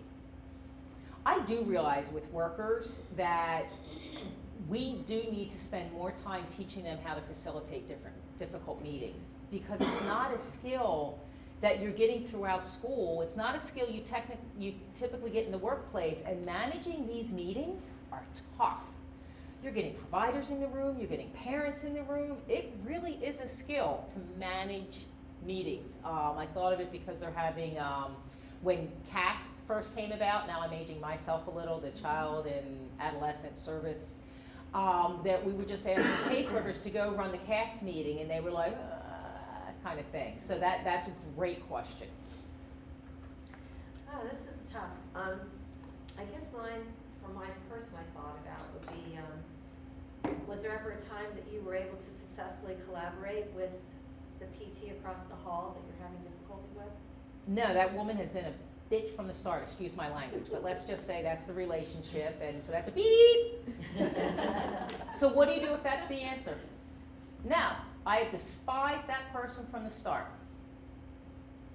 Then we have some work we have to do as far as trying to come up with some strategies that will work. Right. Yeah, and you ask them, what do you think? I have no idea, I've tried everything. And now they're wanting your expertise to come in. But until they get there, the idea is to let them see what they have the answer. You can even bet. Is there ever been someone that you've been that annoyed with from the start, it's just a personality thing and you've been able to work with them? So you might take it to another outside person, because the reality is we're gonna have to figure out how to work with this. And if they say no, say, all right, well, here's the specific behavior I need you to change with this person. And then it just gets more directive. We get directive when we need to, but we're first willing to sit and have us go together. So what's yours? Mine was actually related to the PMU. Okay. So, I just said last month you weren't on the late PMU list, however, last month, or how was last month different than this month, where you were back on the list of late PMUs? So, And here's your challenge. Don't go down the dip. okay, Just stay with how did you do it when you did it. okay. So don't remind them No. that. No. So with Connie, I can't remember the exact question, but I thought I'd be a little offended if she said it to me. the What way was your she said question, it. Connie? Yeah, probably. Oh, I okay, said, good. has there ever been a time when you were not on the PMU list? Oh, you see, I might be a little offended. Well, and I said if she Yeah, that's why she said I should knows. change it, Oh, yeah. okay. If she knows, you want that information there. So you Like weren't she on the said that. PMU list 6 months ago. Right. How was that? Well, I didn't have so many clients. All right. Has there been a time that you've had this many clients and you haven't been on the PMU list? No. No. In fact, since you've given me this many, I have, you see it. You've been talking to me about it. I've been on it consistently every single time. So now as you're being your scientist, is my problem getting it done, or is my problem organizing when I have this many people? And that's where you start. So you've never been able to do it with this many people. No, I can't. I just can't get it done in the time. All right, are you okay? Let's sit down and look at how you're managing your time. So it's not a boxing match. It's more of let's figure this out together. Oh, we're still going to hold you accountable in the end, and I'm going to tell you about consequences when we get to that. But first, I'm going to learn from you what your experience is like, instead of just saying, fix it, do it, done. Because that way it works sometimes too. It's non-negotiable. It's got to get done. I kind of call it the military method. So guess what? You're not leaving here until it gets done. That's the bottom line. You'll get to that point, but first you want to see if we can work together. So that's why you pointing out the success, because this worker, your PMU, if I may, worker, are you thinking they're seeing much success when it comes to the PMU? No, I mean, it's a common problem across everything that they do. So it's not just the PMU. Right. It's every piece of paperwork Okay. ever. So it's, So you know immediately the conversation comes up and they're like this. Here's the defense, here it comes, I gotta defend myself, versus let's start looking at how it's working and how we can build upon it, knowing that it will take 3 to 6 months, by the way. But if you stick with it, something will change. He stuck with it, he got the change. And what happens, you set your New Year's resolution, you stuck with it, then you dropped off a little bit, and what happened? The behavior stopped happening. So it really is you guys, if you want the behavior change, they have to know every time I come see her, once a month, we're just gonna do it at the end of supervision, once a month, we're gonna work on my behavior change. She's gonna bring it up. This is what we're gonna focus on. It is a behavior that is impacting outcomes, so I have to address it, so I'm gonna stick with it. And eventually, it's easier for me to change it if you give me the skills than it is to have you on my back about it. And I choose to do it. So it's not just the one and done, it's really, really sticking with the follow through. I've also given that particular person like less kids in general. So so that they do have a lower caseload. I mean, it wasn't real big in the first place, but I had a conversation about, I think you do better with, you know, a smaller caseload as Yes. opposed to a bigger caseload. Right, and that's the being the scientist part, And that was- as you guys are learning together and stuff. But did that change the behavior? No, I just said, I think you do better with like 3 kids than if you had 5 or 6. And she almost agreed, you know, in a sense. Right. So- I mean, it's hard to give up the pocketbook, but the reality is I have to be able to function within my job when I'm a contractor. Yeah. So, yeah, and sometimes you make those tough administrative decisions, just like I'm gonna say to Connie, you know, I wanna work with you on this for the next 90 days. I do need to let you know, if we don't see a change, this is the next steps I have to do. And she would have to be honest about that, just like he said, here's the, you know, next steps that I have to do. I think you work best lowering it a little bit, so that's the choice I'm gonna make. Because he wears the hat, and that's the choice he has to make. Then he gets a better outcome. I mean, so that's a little bit different with vendors, because you have some management versus an SC, this is what you get. But you also know there are some SCs that are awesome, and I don't know if my numbers are accurate, so what's an average caseload for them? Okay, because I was gonna say 20, so I knew that was way low for you guys. So you know there are some that can be a 60. You know that there's some that can do a 70, and there's some that are only gonna be a 55. That's an okay thing. You just can't have people who are the 53, 52, so it's okay that you have your superstars and you give them the benefits, and it's okay that you have your ones that are sometimes a little bit late, but it can only go so low. And when it impacts outcomes, you've gotta say, I accepted this job, I'm going to tackle it. You guys are mostly superstars. That's why you got promoted, just so you know. Your challenge is, can you be okay with the 7s? Not a 6, because that's a D. But can you be okay with the average worker? They're average at de-escalating it. Not as good as you would be, but average. They're kind of like everyone else getting it in, or are they falling further behind on the PMU? It's the same issue that she has. The PMU is one of, it may be similar to some other folks, but then all their other paperwork, it's the. So it's a their whole combined package is of the further behind paperwork. than everyone else. Yes, yes. So then you have to address it. It's not just the PMU, it's that. So you determine it, you're not treating them different just because you don't like that she wears glasses. Right. Because we tend to do that, get more on someone that is a different style than ours. So if you're sure it's that issue, then you start asking when it was successful. So you did the skill of writing the question.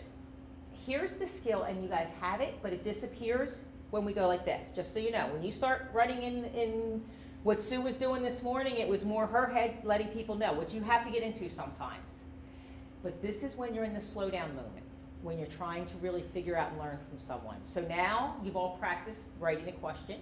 You've asked it once. Now you're just going to you're going to ask her, right? Remind me of your name. I should have had name tags. Tanya.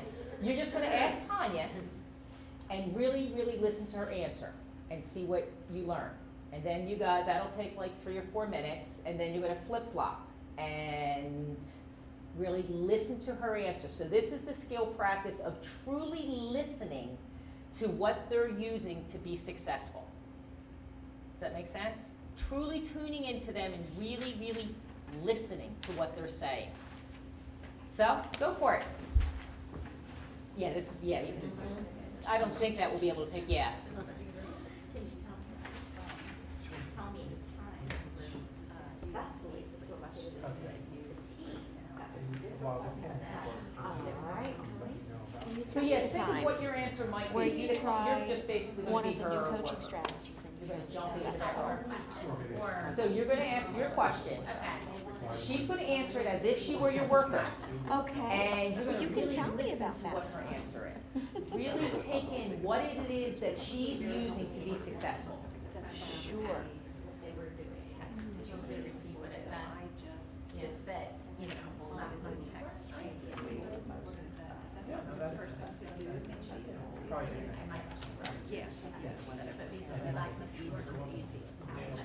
Are any of these whiteboards?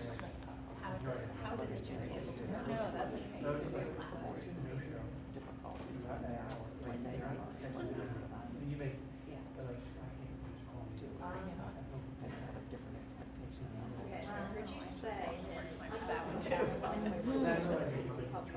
So then what I hear you saying is that, it's not necessarily any one strategy that might be easier than another. The main One or twice a thing week, is but he's helping explain to families families to fully already understand what they were going what to the do coaching process for a while, is. and then you're gonna check back in. So you're saying that you didn't do that, right? Right. business. But I like this idea of who's going to happen that day. What impact was it having? Is it really impactful? Is it just more than well, it is more. He thought we were coming to do. Going back to where he was.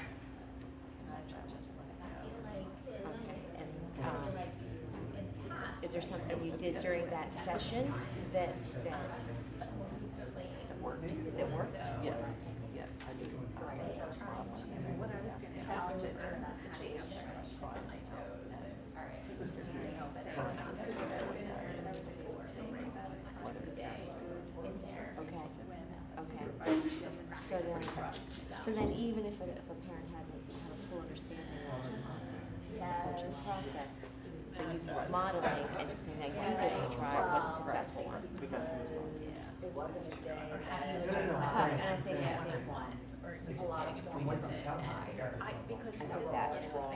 that's the thing that I always ask too. That's Was what able you to want focus to here, like and raise or things like that.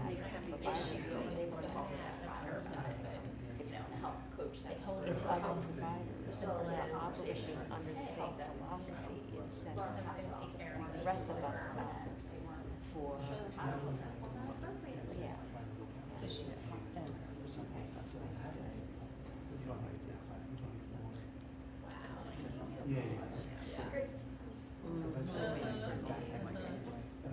Right.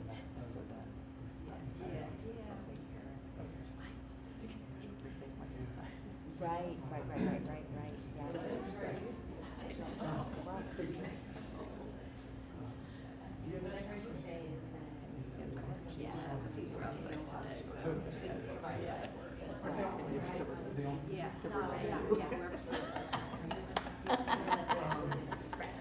I did have some do that, so I have a smaller case. yeah.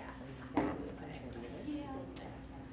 Moving to full-time case, that was So also like Joy knew she was to really crack down on it, which is to kind of just more go like this. consistent focused work versus a part-time schedule, which I have an inkling of where some of your questions are coming from.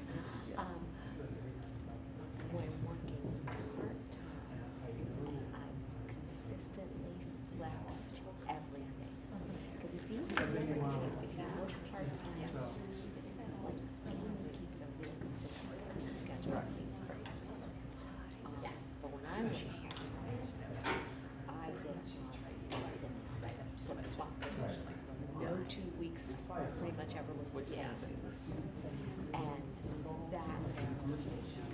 that is where it, in fact, and that's why every time I came in for my employee review, it was consistently, I wrote down as a need, was that organization system that was gonna allow me to avoid being on the PME list.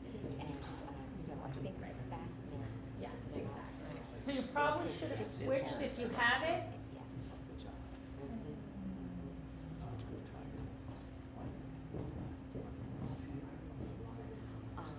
Yes. Yeah, but she was coming into the office there for a couple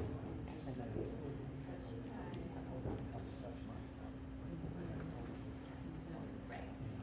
And that's what I. There's three guys. Yep. Okay. Scary. Okay. So what did you learn?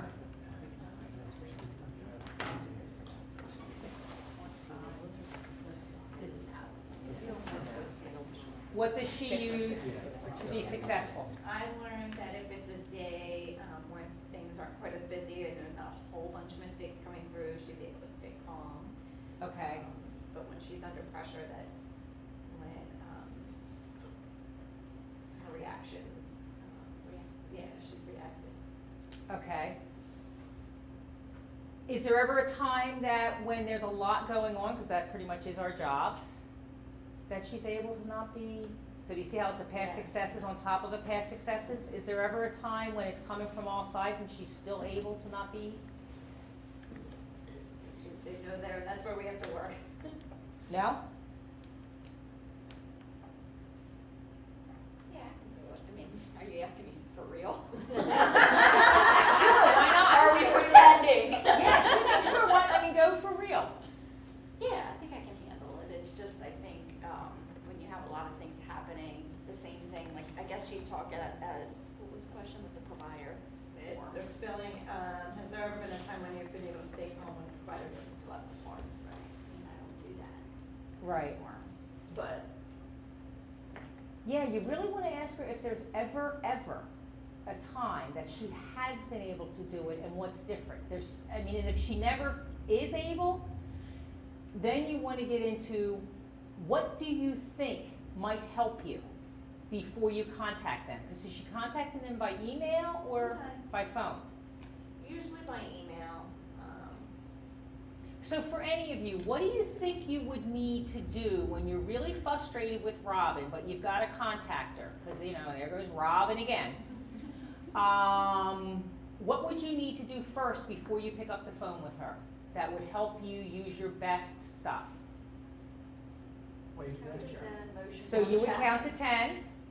Get your emotions on check, like, What do you do though that's concrete to Do get you your? write down your concerns? Okay, so yeah, like right You now. don't all right. So we've got a couple things we can. Check. We can count to 10, we can write down our emotions and scrunch them up or throw them out or just recognize them. Or you get up and walk around. Take a walk to the bathroom, you're right, that actually could be effective or outside or just in a circle. Maybe script out what you want to say so that you're putting the more positive or the question. You there could use a instead of solution-focused question with them. Instead of just not knowing what you're going to say when she answers the Right. phone. Hey Robin, how you doing, snoozing skills? I know we're all so busy. I looked at this piece, have you ever been able to completely fill out a form? That would get her on the defensive, that's the exception form. But if I said, last week you sent me this form completely done, how did you do that? Because I need that this week too, it's so helpful. I'm using my schmoozing skills that I would learn to use with a client. Again, we're all just human beings, I'm using them with you as well. I use them at the Sears counter when I'm bringing something back and it's like 8:55 and they're about to close. I know you had such a long day, I am so sorry I'm coming in here later, but you could help me so much if I don't get this returned today. Next thing you know, they're returning it, they're giving me a cash refund instead of the card. We're just human beings. So, yeah, I wouldn't do have you ever been able to on that one, but I'd say, this is so important. What can I do to help you get this to me this way next time? So, she could use a solution focused.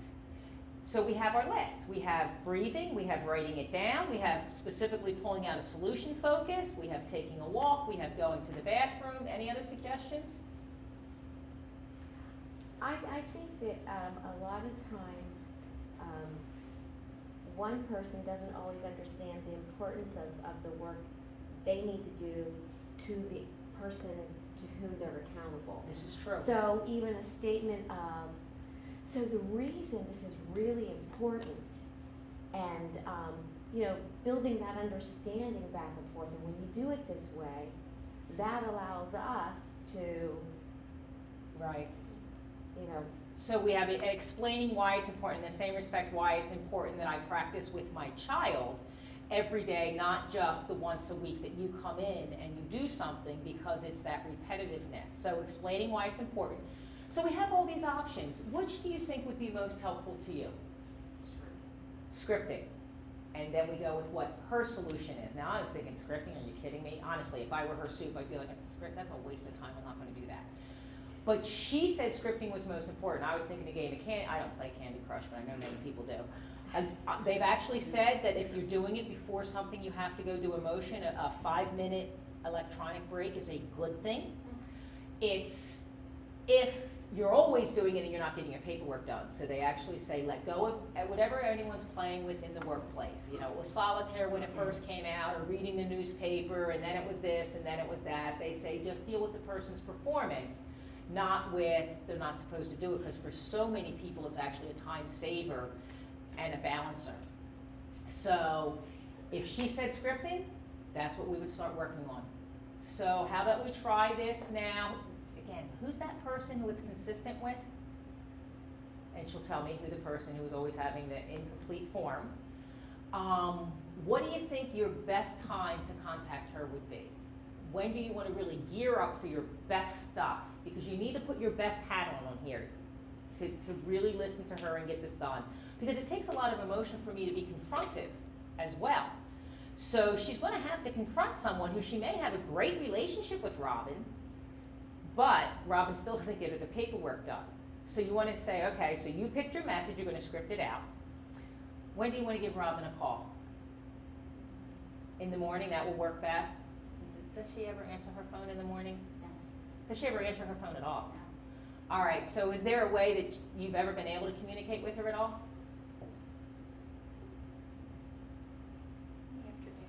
In the afternoon? Late afternoon.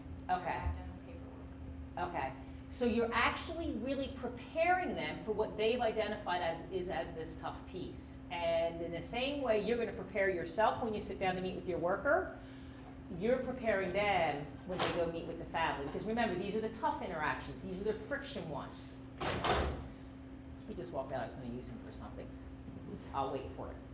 So everyone else really see what you learned and how you were really using your true, awesome listening skills. We all have them. This is just kind of a booster shot to bring them back up. And when you use them, then you can start getting the prescription for what the answer is. And I don't mean a pill. When I say prescription, I mean where is it that you're starting from? Because typical supervision is, Robin, you're not getting your PMUs in. I'm concerned you're consistently late, and your reports aren't going over to the providers. You need to fix this, okay? When can you have it fixed by?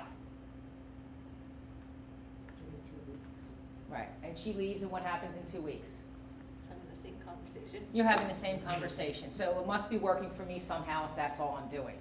This is switching it to where we're going to team together. I'm going to learn from you what's working.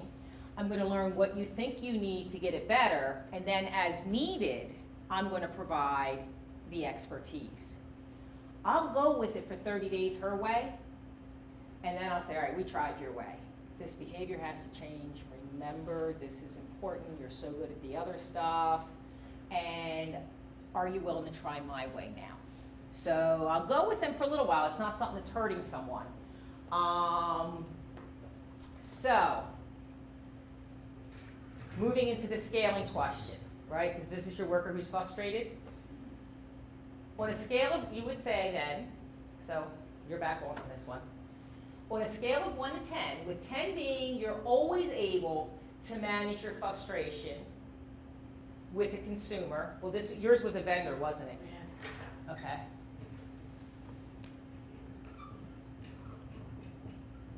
And 1 being never, how would you rate your ability to manage your frustration when she doesn't get that paperwork done?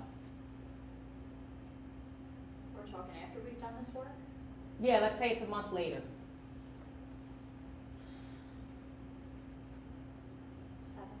7. A 7. So what makes it a 7? What's your 7 look? So then I say to her, she says 7.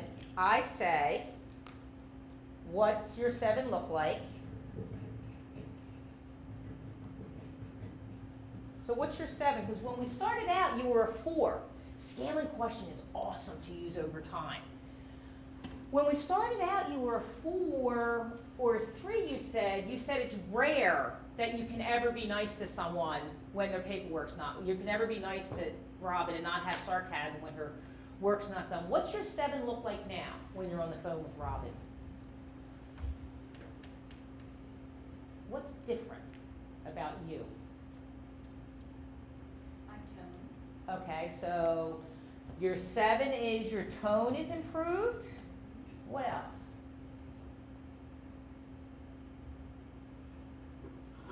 This is the essence. She's thinking. She's working right now. You're just sitting and waiting. Sorry for interrupting you, but I had to point that out. She's doing the work. Anything else other than your tone when you're talking to Robin that's different now? Asking more questions. Okay, so you ask more questions, so you're really trying to learn from her and understand her position. Because they're not defensive questions, so more questions to learn. Anything else you're doing different now that makes you a 7? Tone, more questions to learn. Would you put the scripting stuff in there? Well, I was going to actually, if she didn't as the worker, I would say, because I knew that was our prescription, Right. I'd say, how about the scripting? Do you think that's impacting it all? Okay, and the scripting, do you still use it as much now? I mean, it's been a month as you had to in the beginning? Not as much, but I still do it Okay. if the situation is different. I mean, Okay. depending on who it is, maybe. Okay, and then is there ever, now again, this is taking us a little bit more time than our normal conversation, so you're going to be willing to put it in there. Is there ever, and sorry about my handwriting, no, there's never a time it's better. Ever a time you have been a 9 in this past month? I mean, you've gone from 4 to 7, which is awesome. Any of the conversations with Robin or any of the Robins that are out there, we know there's many. Again, with all due respect, it's getting the paperwork done is hard. Ever a time you've been a 9 on the phone? Yeah. What made it the 9 at those times? Like even way above a 7. I think I'm probably gonna go with, because I had talked about when there was a lot coming at me at one time, like if there was a lot of providers that had issues with, what was it before? Paperwork. Okay. And I think the 9 probably would have came when it was a little more calmer. Okay, so you were just generally calmer that day. Is that what you're saying? Trying to make this up as I know. It's hard. Could like stuff in her personal life be affecting It this? could be. That might be her answer. Yeah. My kids got up and got to school really nicely, and I didn't get a phone call all day. It could be it was Friday at 3 o'clock, and I just really didn't care, but I wanted to do the phone call off my list before I went home. You don't know what it would be. Or they may say, no, you know what? I'm glad I hit a 7. I'm lucky I hit a 7. So you don't know what they're going to say, but you are wanting to see, is there ever been a time, you say your son's about a 1 in terms of, being able to grab the cup. Is there ever a time he's a 6 or a 7? No, never. He can't ever get above, his hand just goes like that. But you're going to save that because then you're going to come back in 3 weeks. How would you see your son now? Remember, he was a 1, and that meant he just hit things and knocked them over. What do you see him as now? 3 or a 4. Oh, what is different that makes him a 3 or 4? And people learn how to explain things in more detail instead of all the stuff we lose in broad picture. So she may say, hey, 7. You want to go strengths first. So has there ever been a time you're higher? But then I want to also ask you, is there a time in the past month that you've been lower? Because I want to learn barriers. Is there a time in the past month your son has gone, sometimes he goes back to the 1 and just knocks it over? Well, you know what? Yeah, and it has them think and really see it. So now you're asking your worker, is there a time you've slipped back? Yeah. Well, I think I do okay with everyone but Robin. I think I've gotten much better, but man, as soon as I get on the phone and I hear that woman's voice, it just sends me. So the scripting's not working with her. No, it's working with everyone else, but not with her. All right, so what's our game plan for her? And you would add to it. So what you want to do with it is you first ask it, and then I'm going to go through the PowerPoints. You first ask it, and you get their number. But that's not enough. It's just a 7. 7 doesn't mean what it means. I gave the anchors, but I don't know what your 7 is. And then you say, what's that 7? And you really listen. Is there a time you're higher? There is a time you're lower. Truly, really works with workers being overwhelmed.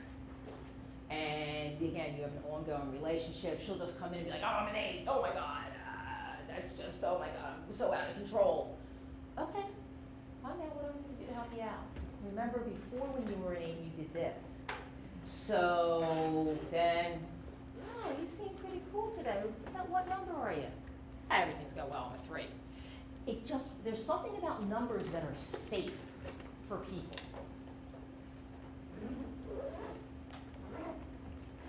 So, your scale. Progress and change, investment in change, prioritization of problems, self-confidence, I mean almost anything. It's truly in my life doing this scaling piece. I do it with pain all the time, with how much does it hurt, what's that 3 or 4 look like. I did it with the trash can issue, and I said, so on a scale of 1 to 10, 10 being every time a piece of paper comes about in our house, it's going to go in the trash can. I asked everyone. And 1 being nothing's ever going to go in there the whole time I'm gone. What's the odds? I got a bunch of 2s and 3s. I just take out the trash before I go away every time. Stop fighting. I mean, for like 6 months it was a fight, and they pushed it down further, and then I pulled out the bag, and it broke. And I'm like, Jill, why don't you use one of them? And since they're a 1 and a 2, I just do it, because it's just not going to, I don't touch the kitty litter. I'm like a 0 on that. But I just picked that that's one of the things that I do in the house. And it worked, because they're like, there's nothing I can do to make them have a higher number. It also works very effectively for a group. So in a unit meeting or for a family. So you're at a unit meeting, department meeting.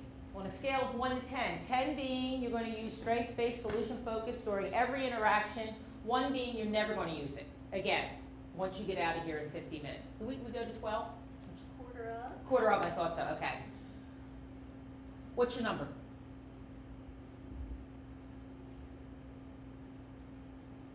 I'm gonna have to learn to use it more, but Okay. I would want it to be a 7 or an 8. Okay, you would want it to be a 7 or an 8.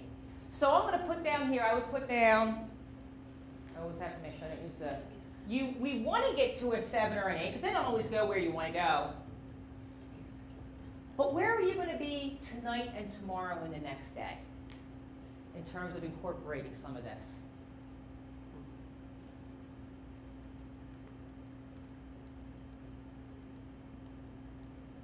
As a plan where I'm going to be, or where do I think I would am? Reality. Reality. Yeah, reality.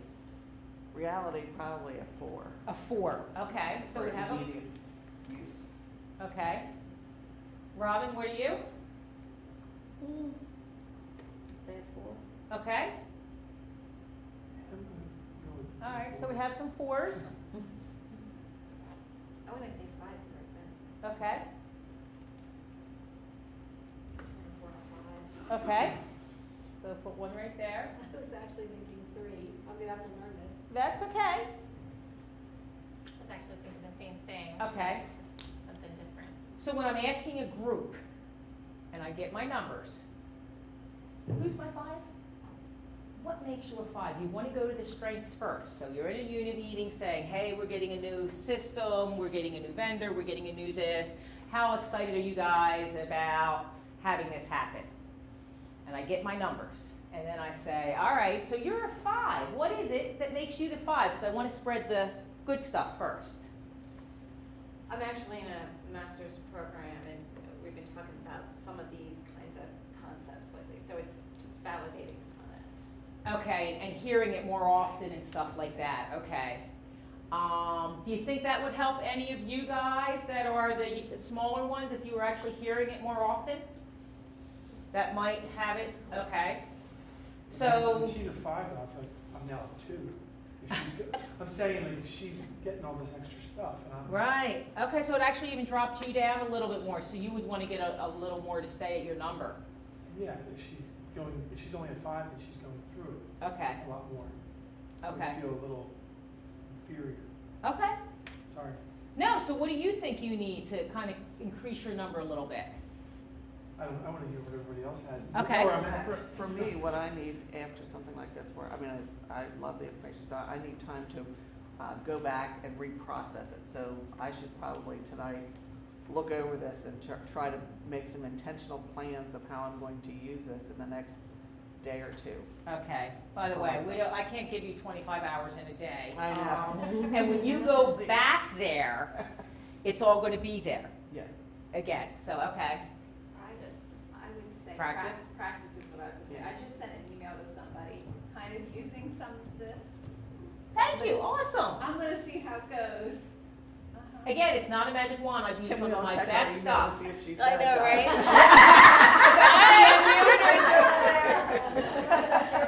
You know, I have the advantage of right now kind of supervising 2 whole units, Yeah. so there's nobody here. And again, I've used my best stuff, I mean, even with my mom sometimes, or I work with a lot of mandated clients, so we always are envious of early intervention, because it's like you guys come with your clipboards and your toys, and they wanna see you, and we get kicked out, they rip it up, and they say, get the F out of my house, and I leave. But, so even sometimes the best stuff, it's not gonna work, but at least it gets us a little bit of movement. So we need time, we need practice. Anything else? Probably repetition of you wanna hear it again. I'll just say practice, spelling doesn't count standing up, for me. I think you need to see it work too. Like you Yeah, need you to have have some at least success. one success. Yeah. Or you're gonna get discouraged. That's the hardest part. And when I worked with the people in the research, it was when I would come back, and this is the hard part, because we would go back every week and work with the different units and the workers to make sure that they were doing it. And it wasn't when they heard from me that it works, it was when they heard from their peers, that their peers had used it with a mom or dad or somebody, and it worked. That's what made the difference. So if you had these things, my question would be, you're gonna leave here today, it's all gonna fall out, right? What's gonna be your concrete reminder? Because we know there is no more time. You're gonna go and you're gonna be just as busy as you were yesterday, and how much studying do you get to do in the workplace, Connie? Not much work. No. I mean, it's wonderful to say, hey, practice has to be you doing it. So what's gonna remind you to practice? What's gonna be your reminder? Well, I like to target, anytime I have to, target a specific case or target. Okay. And know I'm gonna start with just this one. I'm gonna start, All right. release it in effect on just one case. So do you have that case in mind? Yes, And when do you see them? this week. Okay. You have the date and all that? What's gonna remind you to use it on that day and date? Now you get actually, and just so you know, when you get down to the nitty gritty with people, right, on the a little bit of behavior change, there's a little bit of movement that comes. There's a little bit, are you kidding me? I told you I was just gonna practice it. I was targeting one person. Why are we getting more detailed? But that's what you're gonna, if you want the behavior change, you have to get as specific as you can. So you see that client this week? Thursday. So it's scheduled. What's going to remind you to use it with that particular client? Is it your hardest or easiest? Or just someone you want to learn from? Someone who's open to the changes I've been implementing, Okay. but yet it doesn't necessarily come easy to them. And so they're somebody I want to focus on Okay. because I feel like I'll hone my skills more working on someone who needs extra coaching from you. Yes. No, that's beautiful, because what I was going to say is you don't want to pick your hardest person to work with to start this practice. You don't pick the best pitcher out there to say, I'm going to learn how to hit. You want to have someone that you can be okay, I call it tripping on my tongue, that I can be okay being a little uncomfortable with it. So you want to pick someone with a positive relationship before you're going to pull it out with a challenging person. So I see that. My confidence level is really, it's at a 10 that you're going to have that reminder to do it on Thursday with this person. It would only drop a little bit because this is the barrier. If they cancel, what's going to remind you for the next time if they don't show? Well, I always write a note on the log form. Okay. And I usually put a sticky in a file to remind me of what I plan to do. Okay. This is a family who never cancels, and if they do, they ask, when can we reschedule? Okay, so the you're, likelihood okay, of that happening is very rare. small. Okay. What else might make some of your numbers go down? Because I asked what you need to make it go up. What might make it go down even further to like a 1 or a none? Because you want to know what your barrier is. So that's what you need for it to go up. What do you need for it to go down? Or what would cause it to go down? You've sat in many trainings, you've gone, you put the beautiful folders into the drawer, someone gets promoted, they go, they pull the folders out of the drawer, they throw them away, and they say they're going to save them all and use them all again, and they do the same exact thing. So what would cause you to not use it again? Having any further discussion about how we're gonna implement it. All right, and do you two work together? Yes. Awesome. So further discussion would make it go down. So no further discussion. Anything else would make it go down? I think being distracted by what we call like crisis mode, Like Sue was saying, we have all, a bunch of our staff out unexpectedly, try to handle that. It works the way I'm doing it now, because you're all doing your job, right? And you're doing okay.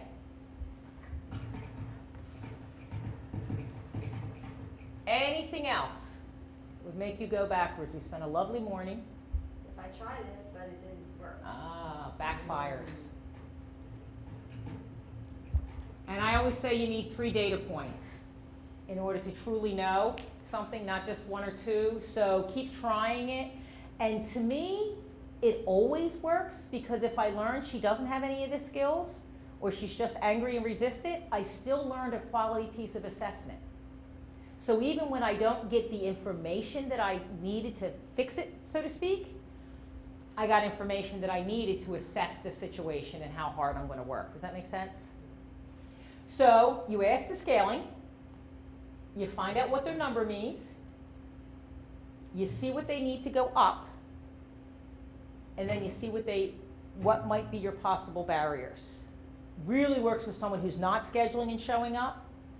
So we have a meeting next week. Scale of 1 to 10, what's the likelihood you're going to show up for this meeting? Obviously a little bit nicer, but you know what, we're actually going to be able to meet, this is the best time and all that for you and your family. Oh, well, like an 8, it's going to happen. Now you're thinking, we've done this 3 times now and it hasn't happened. You can actually, I'm like a 4 because we've scheduled it a couple times already and it hasn't happened. Is there anything that I can do to make it a 10? Because this appointment is so important. If we just don't have this one, this would be at the point that I can't keep coming out here. Is there anything I can do to make it a 10? Well, if you call me first, all right, I'll call you first. What barriers might come up so that maybe you're going to miss the appointment like the other ones? Well, my kids are going to get sick, my job is going to call me in, those kinds of things. Well, this one being so important and knowing those things are there, is there anything else we have to do with scheduling? And it has people sharing information in a less threatening way.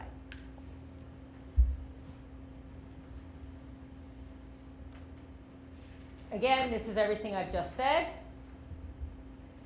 I goof sometimes, by the way, with the positive end and the negative end. Like when I do overwhelm, 10 to me is I'm a piece of popcorn exploding in the microwave, which is a negative. A 1, I'm floating on the ocean. So if someone gives you an answer and it's really askew, make sure they have the anchors right and you didn't mix them up, because I've done that. Other thing that's really important is someone's cognitive abilities. You can use just 1 to 5. Sometimes with stress management, I just do the 1 to 5. With kids, so this is for the SC. Let's say I had 3 colors. So that's a blue. Can I use your blue pen a second? So 3's a little young, but let's say it's even a limited person. have these 3 colors. What's your favorite color? So what's your favorite color? She gets a break this time. Red, Red, all right. And what's your least favorite color? blue. Blue. All right, so you have those people come visit your house, right? Who's the red person that visits and helps you with stuff? Sorry. Robin. Robin! Wow. What makes Robin red? She's energetic, she's fun. Okay. She's silly. Who's your blue person? Oh, I can't think of it. Erica. Erica. I'm having a tough morning, Erica. She's never coming back, Sue. What makes Erica your blue? She makes me do stuff I don't like. Oh, you mean practice that stuff? Is there anything else that makes Erica blue?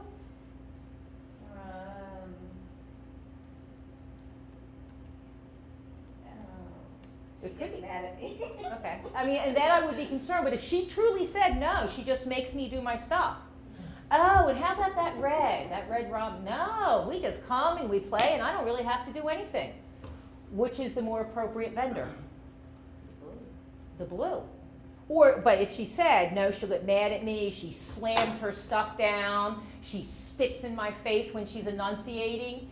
So it's a way to have people safely share, and if they can't do a hierarchy of numbers, and again, I don't know if you'd have someone that was got 3 might be a little young, but with 3, actually I can do what's your favorite food, and I'll draw a pizza. Oh, here's your pizza. Ew, what does mommy give you? You don't like it all. Green bean, and I can draw that. What's kind of okay? And then I'll say, all right, well, you go to, well, you guys are transitioning, but let's say they're going to the preschool. What part of the day, and the kid's having a real hard time adjusting to the preschool, what part of the day is your pizza? What part of the day is your green bean? And then I can actually go work with the school to help this kid adjust to have more pizza time and less green bean time in the beginning. So if someone's not understanding the hierarchy, you can use a smaller scale and or colors and drawings. So that's just, I like to, it is really important they understand the hierarchy.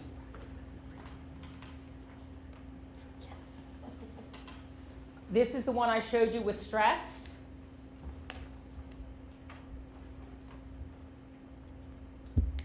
So, can you guys think of a scaling? And some may say, I don't like the scaling, I'm never using it, and that's fine.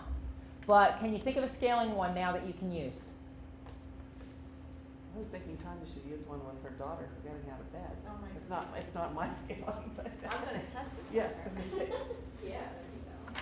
So how was, like, help me, what would it look like on a scale of 1 to, Like, I guess she'd have to be rating how her mother helps her get out of bed, what she needs or doesn't need. I don't know if she has her alarm clock on Yeah, her own. no. It's probably more like you get out of bed, 10 would be you get out of bed after we wake you up, you're dressed, you're downstairs. And Okay. 1 would be, I have to mop it. dress you and carry you downstairs? Yeah. How old is she? 7. You might want 1 to 5, because 10 is so big, and that would be good. And what are the mornings that you just don't roll out and get dressed? What happens on those mornings? What's that 1 look like? Is there anything mommy could do to make every morning a 4 or a 5? One person actually came up with Tootsie Rolls. She asked me, is it bad that I give my kid Tootsie Rolls every time they get in the car on time? I said, does it work? She's like, yeah. No. I mean, if it's not too many Tootsie Rolls, their teeth are okay, and it works, give them a Tootsie Roll every morning. If that's what's working, keep doing it. So do you all have your scaling question?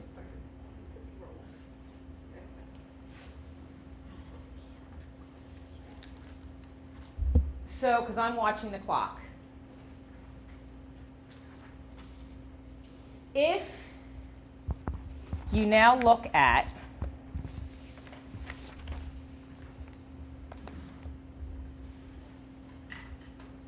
and I'm going to take 1 from this sample. And we're going to share this a little bit, because usually I'll have flip charts all around, but that's not going to work. So,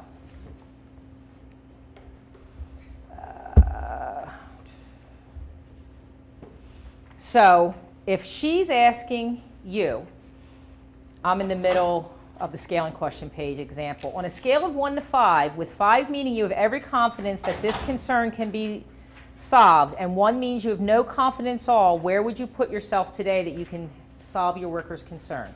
So what would your answer be?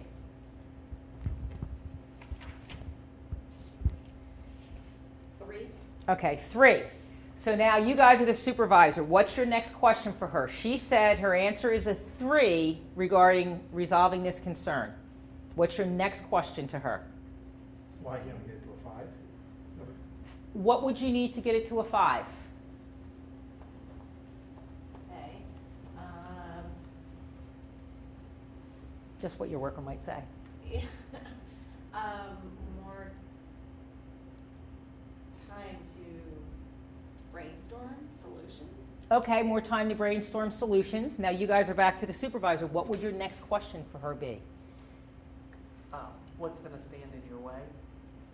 What might stand in your way of getting there? I have to get these emails out by a certain time of day, and it's hard to get it all done in time. Okay, so do you see how you're just asking the question and rolling the conversation? So it's not just about some number there. It's about everything that comes after it that is key. And again, you can use it ongoing. You can use it with couples. So how do you ladies see, remind me of your name, sir? John? Yes. How do you, little John's behavior, so he's your kid, how do you see John's behavior regarding being able to button his shirt? So like a 1 to 5, he's the best shirt buttoner, is a 5, he's the worst, you're never gonna buy him anything with buttons, is a 1. Where would you see his behavior with shirt buttoning? No. Which was the best one? You're the two moms, and then you might get that. 5 is he's the best button shirtener. He can even do the super small ones, and 1 will be you're never going to buy anything in your house that has a button. He's a 4. He's a 4, and what number do you see? I see more as 3, 2 or 3. Do you see how, as a worker, I can get that the parents are seeing it differently and why they're seeing it differently? You're never here when I dress him. Yeah. But he always Yes. looks good. Right, and again, we're not Of doing course, he the, seems like a 4 to you. we're not doing the marital counseling, so you have to be a little careful with it. But when I say what makes it a 4 and she describes her 4, this other caregiver is learning what she's seeing, and when you say it's a 3, it's a non-threatening way for this caregiver to see why you're seeing it as a 3. So it helps you assess where people may be viewing the same situation. In terms of the level of paperwork, you could ask a unit, and then you get the different numbers, and you start learning how they're viewing the situation different. So it could be done one-on-one, it can be done with just couples, or it can be done with a whole group. So putting this all together,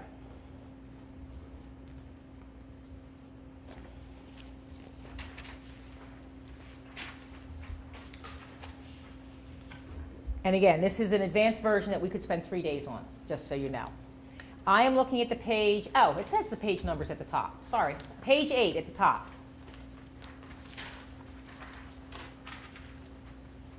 And you'll see how this gets put all together in that script you were asking for. I mean, it's not like you're going to be a movie star and you're going to follow the script completely. But I can tell you, if you do this and you follow up on it, within 6 months you will have changed behavior, someone who says this is not a match for me, or enough that you need to go to HR, which is, I call it positive performance planning, because our plan is not to have someone not do it, but that is the end result sometimes if it's totally impacting outcomes. So the first question would be that challenging behavior that you're going to pick. And this can be used all the time, but if you're really going to sit down and really go for a behavior change, what percentage of the time must the outcome be achieved? What's realistic? How often do they not need to be on the PMU list? I don't know. What? Every time would be ideal. That would be ideal, but what's realistic? Wouldn't that be something that might be scale? I mean, if it's somebody who's on it every time, maybe the first initial realistic goal would be. Well, and that's if you can flex. There's some things that, is there something in your workplace that has to be done on its deadline no matter what, all the time? They really should be, but. Yeah. Oh, I get that, but, Although, I was thinking I mean, in 75%. fairness with that with the list, when you do look at it, there's, I mean, like, the family has to sign, so they may have done it, so it's not back because it's in the. Okay. You know, so there are reasons that are, I don't wanna say acceptable, but they're life reasons. So right, if real they're life not- things. Your best person is gonna be on there sometime, depending Okay. on the situation. So you got to be at 80%. The bottom line is we got to start hitting an 8 here, and in your head, you're doing this work before you meet with them. So don't say 100% if that's not what is real life. If your superstar is not getting 100, then you can't put 100 out for the most challenging one. This is what you're doing before you even sit down with them. So that when I sit down, I'm prepared to know what I'm looking at. Not just, you got to get better at your paperwork. I've tried all those methods. Now I'm going to get very, very focused. The other thing I want to say in advance is those other 3 types of questions you can use anywhere, anytime. It doesn't have to be all part of this long part. This is a way to put them all together. You see assessment, you're going to develop your baseline. How often are you seeing the behavior? This is you being the scientist before you sit down. And honestly, if you don't spend some time on this piece, just say in 3 months, 6 months, I'm going to have the same behavior. And I'm okay with that. Because if you've been trying it one way for 3 to 6 months, nothing has changed, and you don't do anything different, just say, I'm okay that this is the way it's going to be. I'm going to stop spending energy on it. What's the use of worrying over something that is just going to stay the same?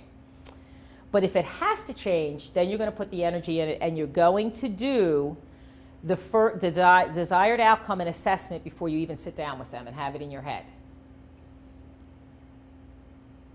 And it has to be smart. Get better at paperwork. What do I want you to do, Sue? Get better at paperwork. You want me to meet my timelines and, Yeah, I was talking about your grammar. um, Do you see how that was not smart? You want to be extremely specific. And actually, the one on the other side with tone, you know, I notice when you're on the phone with people that if they start resisting you a little bit, that you get real frustrated, your cadence goes up, your tone gets stronger. Is that something that we could work on together? Now do you see how you're seeing what it is, not just you have a poor attitude or you don't know how to manage frustration. You want to be, that's that smart, very, very smart, specific behavior change. Then positive performance planning, you sit down with them and you simply say, tell me what you're good at this job. And you listen. And you're really going to, this is not a doorknob conversation. The other ones you can do in a doorknob conversation. Fly by the wheel. Hey, is there ever a time that mom did meet with you on time? Oh yeah, that one time. Go out and ask her how she did it next time you meet with her so you can figure out how you can get it done again. That can be done in the quickie. Hey, 1 to 5, how forward are you looking forward to this meeting today right now? You remember that 5 is like you can't wait to have it. 1 is you're going to make me go do it. I'm a 1.5. You want me to come with you? Yeah. So it can be done like this, but it can also be slowed down. You ask them about their strengths. Then you say to them, this is what I see as your strengths. You ask them what behavior they would like to improve. Even your superstars, once every 6 months, you should be working with something they want to get better at. I have a little star here. You hope what they want to improve is also what you want them to improve. You hope it's not 2 things you're having to get stuck working on. But if they pick something different, you're going to have to do this on both. So that is the risk you take when you ask them first what they want to improve. Then you see this bullet says, this is what I have assessed an area that needs improvement. You tell them about that behavior change that has to happen. Are you guys seeing that? I'm trusting that you'll slow me down as we go through this if needed.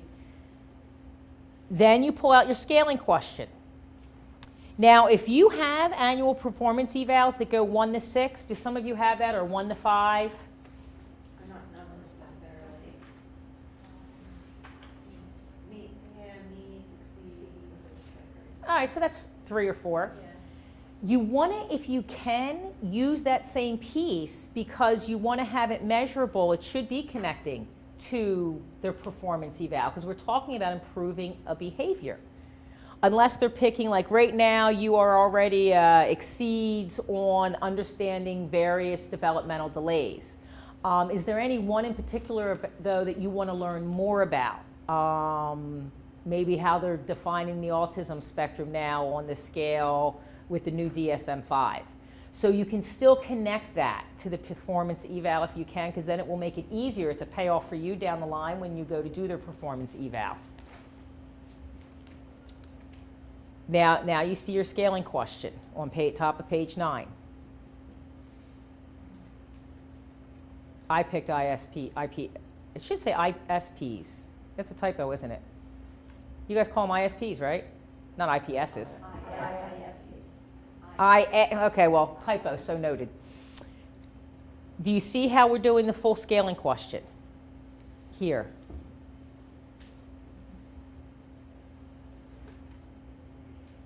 The second to last bullet on that scaling part is the honesty part. John, you're having to say, honestly, this is where I got to rate you on getting this information to me. You're about a 2. You're really nice. We said that's your strength. But you're not getting this stuff to me, and I need it. I need you to be a 4 or a 5. That's what helps us function, and then you might say the reason why. Step 3, our collaborative exploring of solutions. And now you see that exception finding and past successes question. This is a good 45-minute session, by the way. If you're using it as a full-time, I'm going to work on a behavior change for 3 to 6 months. For you to choose when you're going to sit down and do this, you really have to block out this much time if you really want to do performance planning. Under step 3, the third bullet. This is where you're really willing to learn from them. What do you think is needed so you can achieve the desired outcome? You're asking them for the solution first. You're actually asking them to develop their behavior change plan, their family, individual plan, however you want to call plans. You're actually in that part asking them to do it.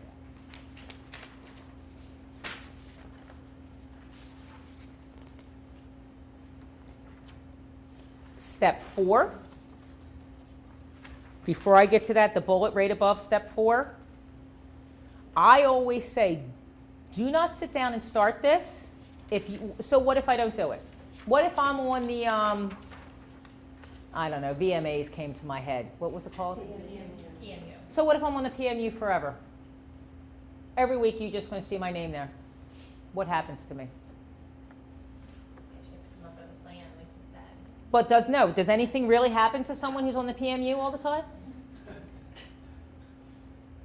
Well, we have people that are on plans where corrective action could lead to termination if you don't do this by a certain time.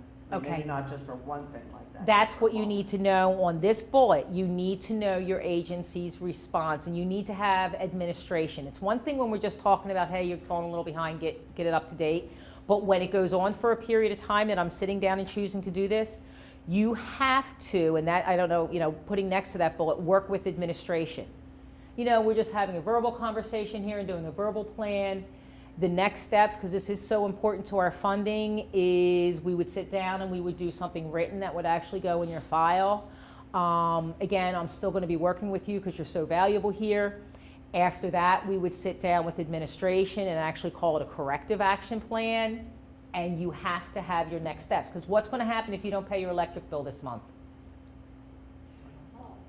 And the electric company's going to do that? No. How much time might they give you? How much time do people push?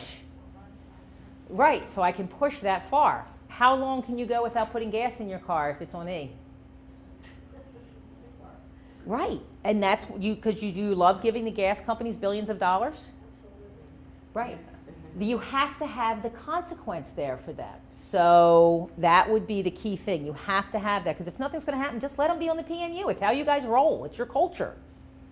It's just what it is. Versus if you really need the change, then have the solution.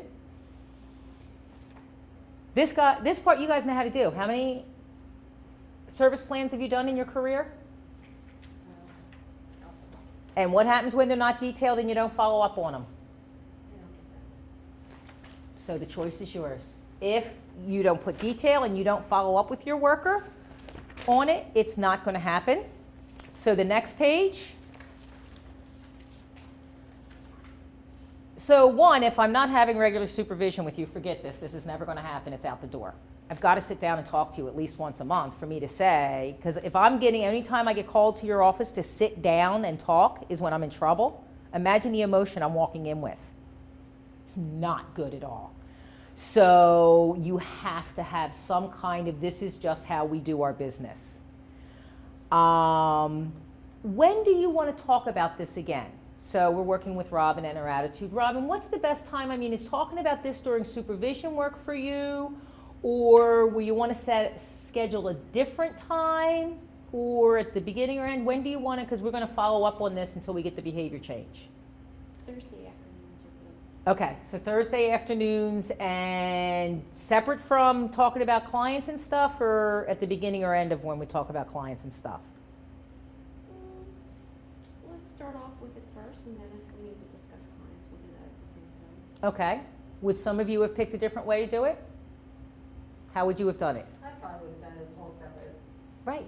And that's the point of asking them the way they want it. Oh, but you're going to stick to it.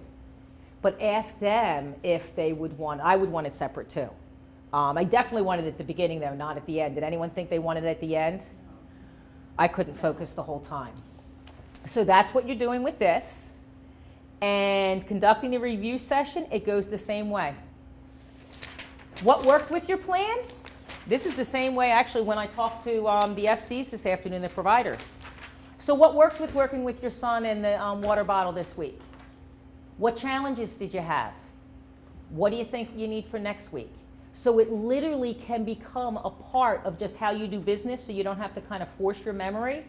It's just how you do business. What worked well? What do you need to keep it working well?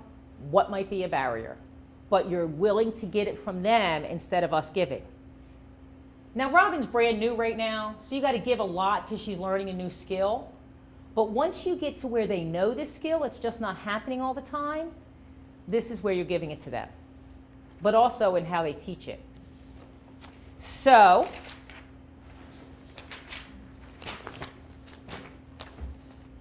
addition to the review, again, this is just things if you want to sit down. It works perfect when you're using a PER. Like I said, I've done this in a 3-day training as well, where we just do the questions in the beginning. Then you guys would work through each one of these steps very slowly. You're going to have to do that part on your own. But addition to the review sessions, and again, it's a perfect script to use for your performance reviews. You can add a scaling question using the same scaling question you used for the initial. When we started this process, you rated yourself. So this is if I would get to see you in 3 months, John, 6 months. You rated yourself as a 3 or 4 in terms of using this. Where do you see yourself now? 3 months later, you mean? Mm-hmm. Yeah, I hope it'd be a little higher. Yeah, I'm hoping it would be too. Sue's hoping it would be. We were all hoping it would be. 6, 7. Cool. Awesome. This is what I've seen. You're actually like a 7, 8, actually. I've heard you and seen in your emails more often than not that you're using it. That's pretty awesome. Way to go. But do you see how I'm using it during the review? Over time. That is it. You guys work with EI. What does a child have to do before it walks? Crawl, rock. First it rocks, then it crawls, then it might get one little thing, then it might grab to the table, fall down a couple times, and then we have the full-fledged walker. Let yourself crawl and rock first, because if you get frustrated with it and it's emotionally painful, you won't take the risk of standing on the side of the table and doing this and that. So I would pick the question you're most comfortable with. Coping, past successes, or scaling. Try that with someone easy, with each other. Like, how ready are you to go? Scale of 1 to 10, 10, you're out this second. 1, you're just not even going to leave me during lunch. You're going to stay for the whole thing. Well, Connie must be pretty high. She's staying for the whole thing. But, so go practice it this afternoon.